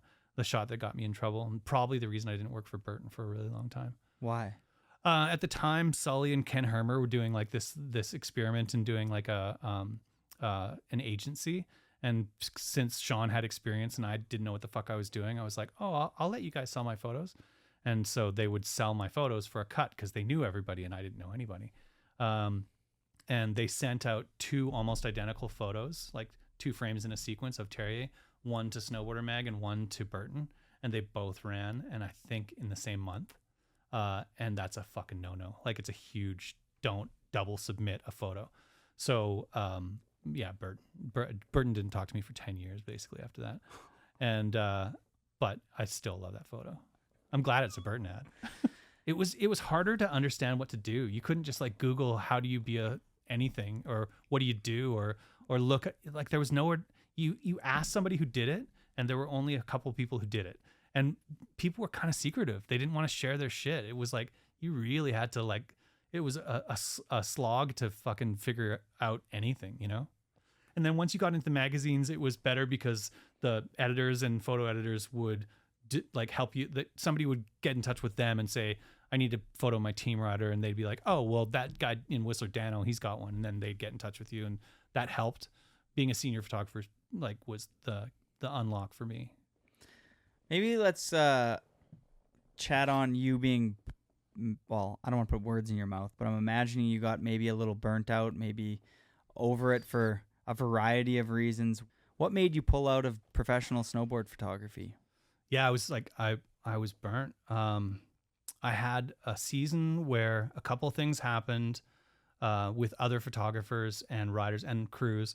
And I was like, this is supposed to be my family, and you guys just treated me like shit. And I just didn't like the way it was going. It was like, I've done this a lot. I've done it well. I'm proud of it. I want to look at something else, you know? I had a photographer stand in the back of my frame knowing that I was shooting, and we were in like, we ended up double booked in a heli, and it was just a bad scene. Like, I would never have done that to him, or nobody would have done that. You know, it was terrible fucking etiquette. And his comment was like, well, I paid a lot to be here. I'm like, I paid a lot to be here too. You know, why are you standing my shot? I worked really hard to get my angle.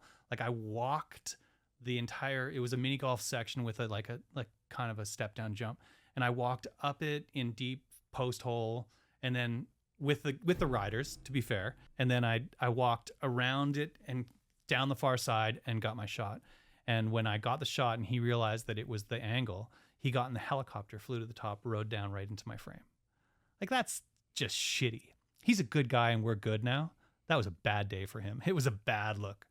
And then I was at Baker with Pat, and we were doing a backcountry day and going to a jump that like I'd never sledded in Baker, so it was kind of cool, whole new zone. And it was Stephen Duke, Pat, who else? Anyway, and we went rolling up to this place, and we were breaking trail and kind of paused, and somebody came up our break trail, and we were like looking at the jump we're about to hit, and the guy like rolls up onto the top of the jump, gets off, and starts flexing, like literally flexing. And I'm like, are you fucking kidding me? Like, who does that? How is it so fucking important for you to hit that jump that you're gonna diss this whole crew of some fucking serious dudes and me? And Pierre Minhoto was actually on that shoot. And I was just like, this is fucking weak. This thing is turning into this gross little competitive bitch fest. And I didn't want to have anything to do with it. I was looking for any other option.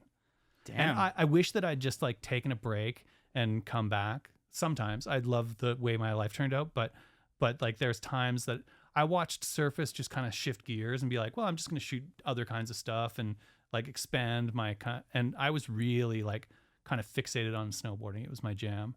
And there was definitely times where I was like, fuck, I should have like just shot more mountain biking, but I wasn't really into mountain biking. I didn't really care, you know. I could have shot more skateboarding, but there wasn't like a career in that either. What year would this have been? So I roughly went and started Future in 2005, and that lasted, I did 2.5 years in that. And then I was like, fucking done. Launching a magazine is hard work. And so I got out of that and came back. I wasn't really sure what I was going to do next. And that's when I started working for Monster. So my first job with Monster was starting the Grenade Games bringing it to Ski and Snowboard Fest with Nelson. and then that just turned into like a 4-year thing where I was doing all the activations, and I was on a full-time retainer. I was never an employee, but that was my full-time gig. I didn't take any other clients during that time. But at that point, I was still shooting a little bit of snowboarding just because of the job, but that was it. I wasn't like doing submissions or anything at that point. Given the boom of everyone getting into the backcountry, and I feel like people that were they just happened to be the first out there, so they're figuring it out. Yeah. There happened to just be, it was just a little bit looser back then, with beacon probe, shovel, that whole world. Yeah. Did you have any close calls out there, or did anything ever happen that spooked you to the point where like that helped you be like, I'm good? Yeah. I mean, yeah. I had my scariest avalanche thing was a heli day. I was out with Airwalk, Todd, can't remember, a couple riders. I think maybe Barrett was there, and we got like, it was a spooky day. It had snowed a bunch, and it was just like, one of those days feelings. where you're like, yeah, fuck, same, or exactly. And then we landed, and the bird takes off, and we hear the other guide being like, oh man, like telling our guide it's bad. And so he was like, all right, well, let's just take a real safe route over to whatever. And we do a little traverse. And it was kind of on slope, downside of a convex roll, but it was like, I don't know, it was safe by the guide's definition. By mine, in hindsight, not so much. But I was last guy, and which is good because I'm like, I have 40 pounds of cameras on my back, so I probably shouldn't go first. But I'm going along the traverse that everyone's gone, and the whole thing cracks on the traverse line under my feet. I fall down to the layer, but the crown is 2.5 feet. Like it's just, and the whole thing just goes boom. And so we're like, everyone's just on their knees and like, holy fuck, but it's all below me. I land on the snow, the old snow, and fine, nothing happens, but it's rumbling and this massive slide's below me. And then we ride down beside the slide path in like, what's the safest thing? Like that was the end of the day, right? It's just the next thing is like, find a place the helicopter can land and we're out of here. And we rode past the deposition, and it was like 12 feet deep. It was a huge, class 2.5, but like, it was a huge slide. And having like, I don't think people realize how loud it is, like the crack itself is super loud. And then that amount of snow moving and settling is really loud. It's a powerful, like electric feeling that just your adrenaline goes through the roof immediately, and it sticks with you for sure. But we were pretty safe in general. Like I think that Kearns and I really understood that we were in places and sort of over our heads, so we were relatively conservative.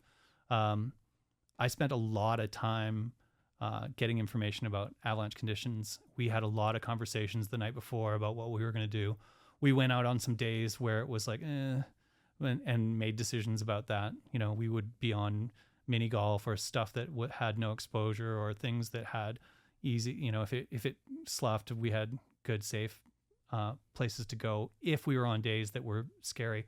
Again, on bad sleds, you had to wait to settle out at least a day after the storm, sometimes 2. Now sleds go out in the storm, so it was a different dynamic. But, people died on days we were out there. So not with us, not on our crew, but yeah, it was pretty wild for sure. Wow. So you were out somewhere and somebody else had passed away on the same day being out there? Yeah, like after coming by and saying, hey guys, and went out the back and got caught in a slide. Oh my God. Yeah, we lost just like a stupid amount of friends, like it was when I met my wife, I was talking about somebody who'd passed away, and she was like, oh, I never had any friend die. I was like, how, like we've lost tons. It's wild for sure. Like you had like multiple friends pass away. That's tough. And then extended friends like Craig, Jamil Khan, Darren Proctor, Neil Edgeworth. Like there's a lot. Yeah. Yeah. And then doing what they love. And it's just, there's something about just getting everybody, especially when you get older and you happen to be the crew leader, or you start to feel like that. You're like, I'm taking all these young people out. I'm kind of responsible for them. I'm the oldest one. and you just want everyone to get home to the truck safely. And now me being that older one, and when it is spooky and things are cracking, and you have heard the loud cracks and you've seen the avalanches, and so know that like not everybody's that safe. So people are doing dumb things, you know. But like what you just said was a huge factor too, because like Kearns and I, and then later on individually, we ended up being the people that people looked up to, like, oh, take us into the backcountry. And so you'd do a shoot and you'd show up in the morning and they'd be looking at you like you're a guide. And it's like, I'm not a guide, you know. If you want a guide, get a guide. I'm a photographer. And so you end up in a position where you feel like responsibility that there were, you know, young kids from Scandinavia showing up on our crew one day that just got slotted in. And it was like, that I don't know how to do this. And I'm like, I don't want to teach you. So like, I don't want to be the crew one. comes up here. It's like Arrow and Ika, like, hey, we're coming out with you today. Those guys are fucking great. So, you know. And you know, they all put in their time and were safe too. But you know, you could see the writing on the wall. Like Mikko Jablom was a really great kid who got really hurt in a crash on overshooting a jump. He was part of the forum program, and he was kind of under my wing for a minute, and I felt pretty protective of him. But I also like was very aware that he was not ready for the backcountry. You know, you haven't done the time. You need to spend more time out there. Especially now, it's like we know the dangers, they're real. Just take an avalanche course and be dialed out there, because the last thing you want to do is be out there for something traumatic with one of your close friends, because it'll haunt you. It gets scarier every year now that I'm older too, and just the way you deal with like you're not going out there with like people that you kind of work with or you kind of like. This really does throw it back to what we were saying at the beginning. Like, this is really my crew of people. Has to be. And like, I know them so well that if something happened, like, it won't happen. I won't let it happen, and we'll continue. Well, it's important to be conservative, you know, like make safe decisions. But you know, they say there's old guides and bold guides, but no old bold guides. That's a good one. But that as I got older, I was just like, I wanted to take fewer and fewer chances. I just didn't want to, like, you know, it wasn't worth it. You know, after losing a bunch of friends, it's like, I don't want to be there I don't want it to happen in front of me, for one, because the trauma of that is a lifetime of trauma. And for two, I don't want to be responsible for somebody making a bad decision or being put in a position where they don't even know if they're making a bad decision. That's, you know, that there's we spend a lot of time on convex rolls. They make for great landings and takeoffs. You know, there's a lot of sketchy situations we put ourselves in. Yeah. Or did. I don't do that shit anymore. Yeah. I just go to Baldface. Good call. Shout out. To be. We kind of skipped over it. I felt a little rude, actually, if I'm being honest. But, you know, you touched on your brother a couple times, Gary, who was a huge part of this community, an amazing filmer who has documented some of the best films ever. And edited. Like, I mean, kind of underrated, but if you look at editing credits on some of the best shit out there, he edited it. What lessons did you learn from him? And, like, you know, when he passed away, what was kind of the impact? Oh, man, it's so hard to, like, to not have somebody to verify your stories. You know, he was the only guy who knew all the truth about all the things that happened, especially growing up. It was kind of like our dad was kind of a prick, is kind of a prick. And now he's just a really fucking old prick. But so it was kind of like, it was team us, you know, we really bonded together to just get through it. And we're 18 months apart. So we definitely there just wasn't a lot of sibling rivalry, maybe a couple fights in our whole life, you know, like we were pals. And he got into, when I did my little gap year and it turned into this snowboard journey, he went to Cap College and got like a media degree or whatever. And then promptly turned around and just started shooting film. In fact, he started shooting for AdventureScope and started editing for AdventureScope right off the bat.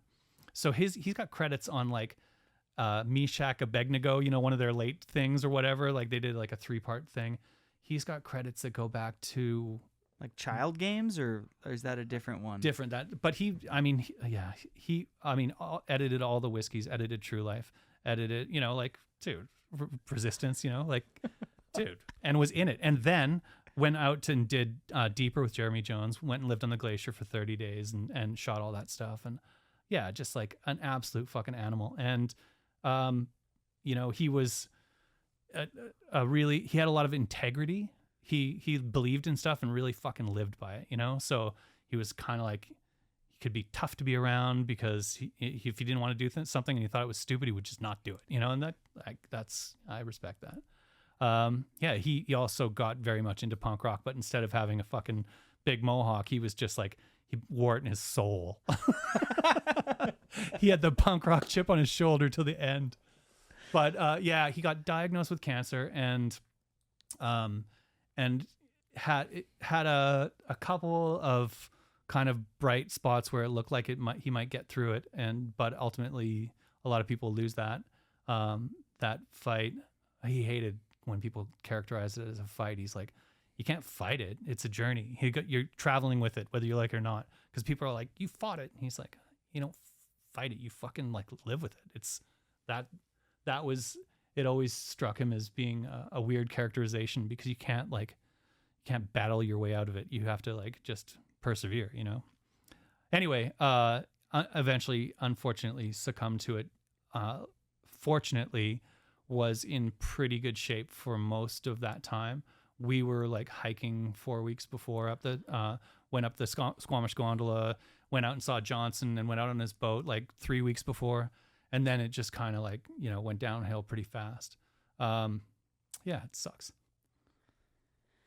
Cheers to Gary, by the way. I've never met him, but I have met so many people that speak so highly of that individual that it's like, it's profound. It's because he lived with integrity, so it was easy to look up to him, Like, and maybe it wasn't the kind of life that most people wanted to live, but he had the freedom that he wanted to have, and he just fucking loved surfing and would, any chance he had a chance, he would get over to the island and go surfing. And he caught that bug early on. Like, I think he did his gap year, he went to Australia. So he was older than me. So he graduated high school and went to Australia and surfed on the Gold Coast, and then came back and went back to school as I moved to Whistler. So, but one day he said, he's like, I don't know if I slowed down or if you sped up, but it feels like we're the same age. It was, I can't even fathom that feeling, and it's a weird thing that everyone has to go through it. Like I with my sister, either I'm gonna go or she's gonna go. Yeah. And one of us is gonna be left here thinking about the other person. Sure. And like, I've gotten really close with her over, like, we don't speak all the time. She lives back in Winnipeg, but I just like I don't feel like I would deal with that well for a while. Like it's like impossible, and everyone's relationship to their partner or whatever is so unique that when somebody passes, nobody's experience is going to be the same as somebody else's. So we don't have rituals around grieving. Most of us, I mean, some people certainly do. Where I come from, being in this kind of like this strange family that without a lot of like, we come from a pretty small family. All my grandparents except one were dead before I was born. So we didn't have a lot of family, like some cousins, but it was really small. And so there, and we don't come from a religious family, so there's not a big thing around death from a religious side. So you kind of don't really get any like teachings around grieving, And me being the fucking guy that I am, the personality type that I am, I'm like, well, let's get back to work. Like I went back to work at Arc'teryx 7 days later or something, like took a week to grieve. I'm done now. Let's get back to work. And it was stupid. I just fucking like damaged myself. And I made some pretty bad decisions in the 12 months after that. Cause I didn't and I got really good advice from my boss at the time. His name was Tom Duguid. He was the CD over there. And he was like, don't make any important decisions in the next 12 months. Okay. And I was like, okay. And then I quit the job, started an agency, did changed everything. I moved, got married. I made all the important decisions in a time of where my brain was like, I look back at it and it was mush. I was just like, I wasn't thinking right. And I don't, there are tons of good books on it. I didn't read them, and I didn't really reach out to anybody. I was just like, I'll get through this. It'll be fine. My wife's super supportive. She was awesome, but she was really close to Gary too. So she suffered, and she had people tell her like, I don't know why you're taking this so hard. Like, fucking weird, like what a weird thing to say to somebody who's going through that. But that is that back to what I was saying earlier. You don't know what somebody's relationship is with anybody. Totally. And I was, when I did my bomb hole and we were just talking, I brought up my friend Fred. Yeah. Who I wasn't like best friends ever, but there was some connection between us that I never realized was so strong until he was gone. Yeah. He went into the hospital with a headache and passed away. Like, he's 20 years old or something like that. I think he had a tumor. I don't really remember. Crazy. The exact details. But my best friend called me, who's best friends with him, was like, hey, he's going in because he's got a headache and, he smokes too much weed or whatever. He'll be fine. And then just never came out of the hospital. Gone. Crazy. And it was until he was gone that I realized that we had this like connection. We were on the same frequency. So like to tell somebody to like, hey, you should just get over that is a wild comment. For sure. My Chelsea, my fiance's grandmother just passed away, which is basically like her second mom because her dad passed away when she was young. Oh, right. And so she has a very close relationship with her. And a bunch of people were like, it's just her grandma. And it's like, you don't like to somebody else. It's like, their neighbor is like the most important and most impactful person ever. And if they lose their neighbor, Uncle Tim, who's not even their uncle, but they call him that, like, and you're just like, oh, you just lost your neighbor. Who cares? It's like, no, to that person, that neighbor meant the world. And it's like, absolutely. When you're young and you don't have a lot of responsibilities and you just hang out and drink beers and play video games or whatever, like that's when you get bonds with some people that you'll never have anything like. And typically you lose that kind of time as you get older to just do nothing time with people. That's why I love fishing with a buddy, because you have an hour or a day to just fucking talk, or the way I fish, shout at them down the river and go, hey, okay, cool. But just spending stupid time with people is it, and it's hard to do. But you can't know people's grieving process. You can't understand. Like, I wasn't weepy before Gary died, and I'm emotional now because I didn't cry enough for him. So I would say that I've gotten way more emotional in the last couple of years. I don't know what it is. My dad, same thing. Like, my dad was never emotional as growing up. Now it's just like, I'm like, what the hell? You're so soft. And then in the last couple of years, I don't mind being soft though, because I mean, the opposite of that isn't attractive to me. Being hard for the sake of it is not attractive. I'd rather have like this on camera for people to see, even though I find it honestly a little bit embarrassing. But at the same time, like I'm owning that. It's like, I feel that way about it, but I know that I'd rather be that than just like be emotionless about it. Like, I don't mind Duffy seeing me feel emotional about him. I love that guy. And you don't get a chance to like, say that to people all the time. It's like, you just don't get a chance to express that shit. And it only happens when people die.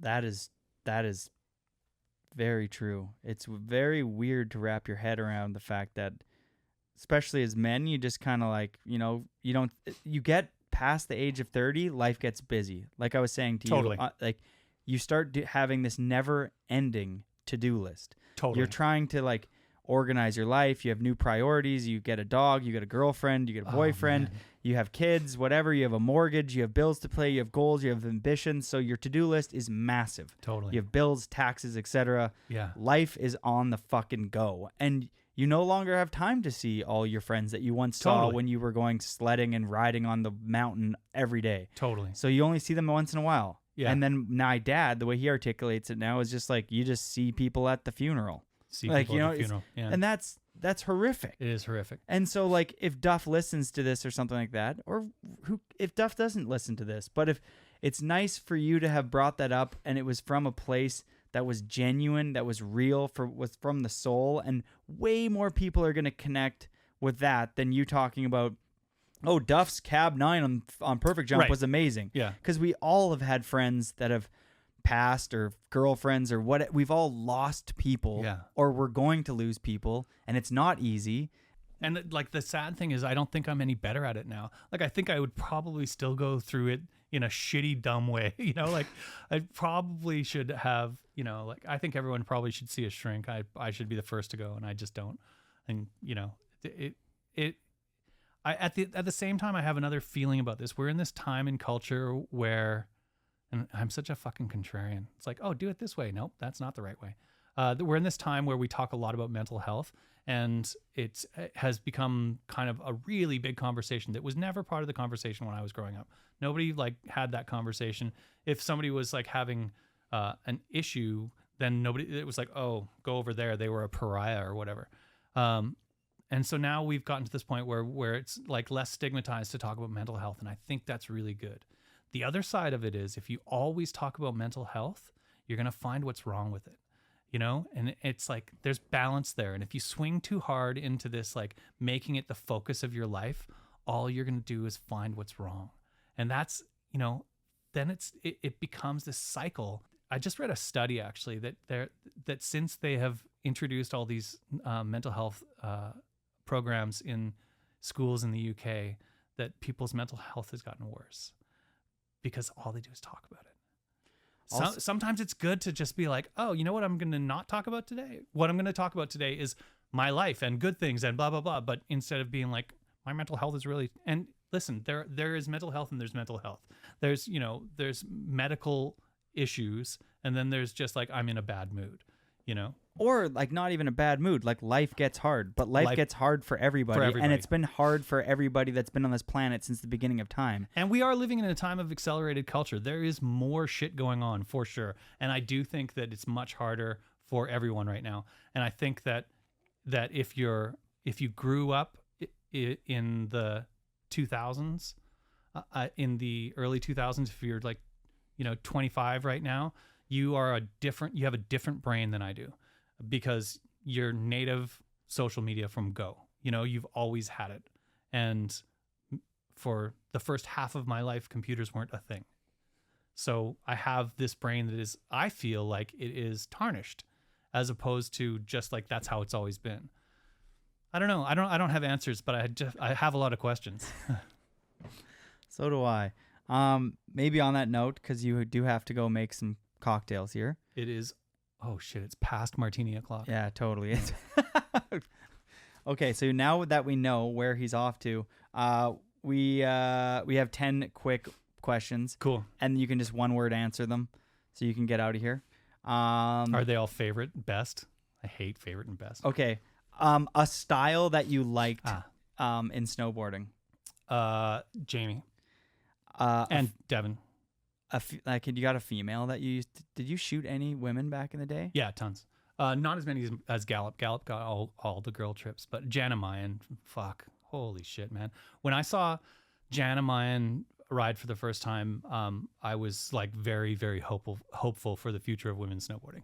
And Natasha Zurich as well. Like the two of them were like, because there was I really liked the era of like Michelle Taggart and Tina and Shannon and Lisa Vinciguerra. They were all great, but the industry invested in them and then didn't really open the door for new girls for a long time because they were like known quantities. And it was a little bit of like, let's keep pouring more money into them, even though there were like younger girls coming up riding strong. And like Jana broke that open as far as I was concerned. And Natasha. Yeah. But I did my first trip ever was with Natasha Zurich. Awesome. And I was like, whoa, A, she was super cool. B, she was really good at snowboarding. Yeah. Like some of those big park jumps she used to hit in those, what were they called again? Leanne's videos? I forget the name of them. Runway films. Runway. Favorite magazine? Snowboard magazine? Yeah. Currently? No, back in the day. Snowboarder mag. Snowboarder Mag was just the cooler version of Transworld, right? Yeah, it had. I mean, Pat Bridges really put that on his shoulders when he got the job. for sure. He was like, "Keep it real." There was the crew there was like more misfits and fuck ups. You know, there was more chances taken for sure. How much did you sell a photo for back in the day? Like the most? For yeah, sure. No, I mean, what was an ad back in the day? $1,500. Oh, that's nice. Career highlight. Career highlight. Career moment that you enjoyed. I mean, the Johan moment that we talked about before. It's just it does a disservice to all the other ones when you pick one. That's the problem. Johan telling you to go first on an AK Dude, line. Come on. That's amazing. Yeah. What keeps you up at night? Fuck. YouTube guitar tutorials. Nice. One piece of life advice. I mean, I feel like this whole pod has been life advice, but empathy. Try and see it through other people's eyes. I mean, honestly, it's so easy to get caught up in what you think, but you shouldn't believe everything you think. You're the only one looking at life through your lens. Yep. And so to not try and put yourself in someone else's shoes is ridiculous. I grew up with a father who was like non-communicative and extremely judgmental. And so I wasn't, and strict. So I wasn't allowed to talk back. And I was criticized all the time. So what happened was that I came up with incredible, like this overly developed defense mechanism. And inside my head, I'm building up defenses for anything anyone could say to me at any time. And it is a super unhealthy way to live. I was going to say, that seems like a burden.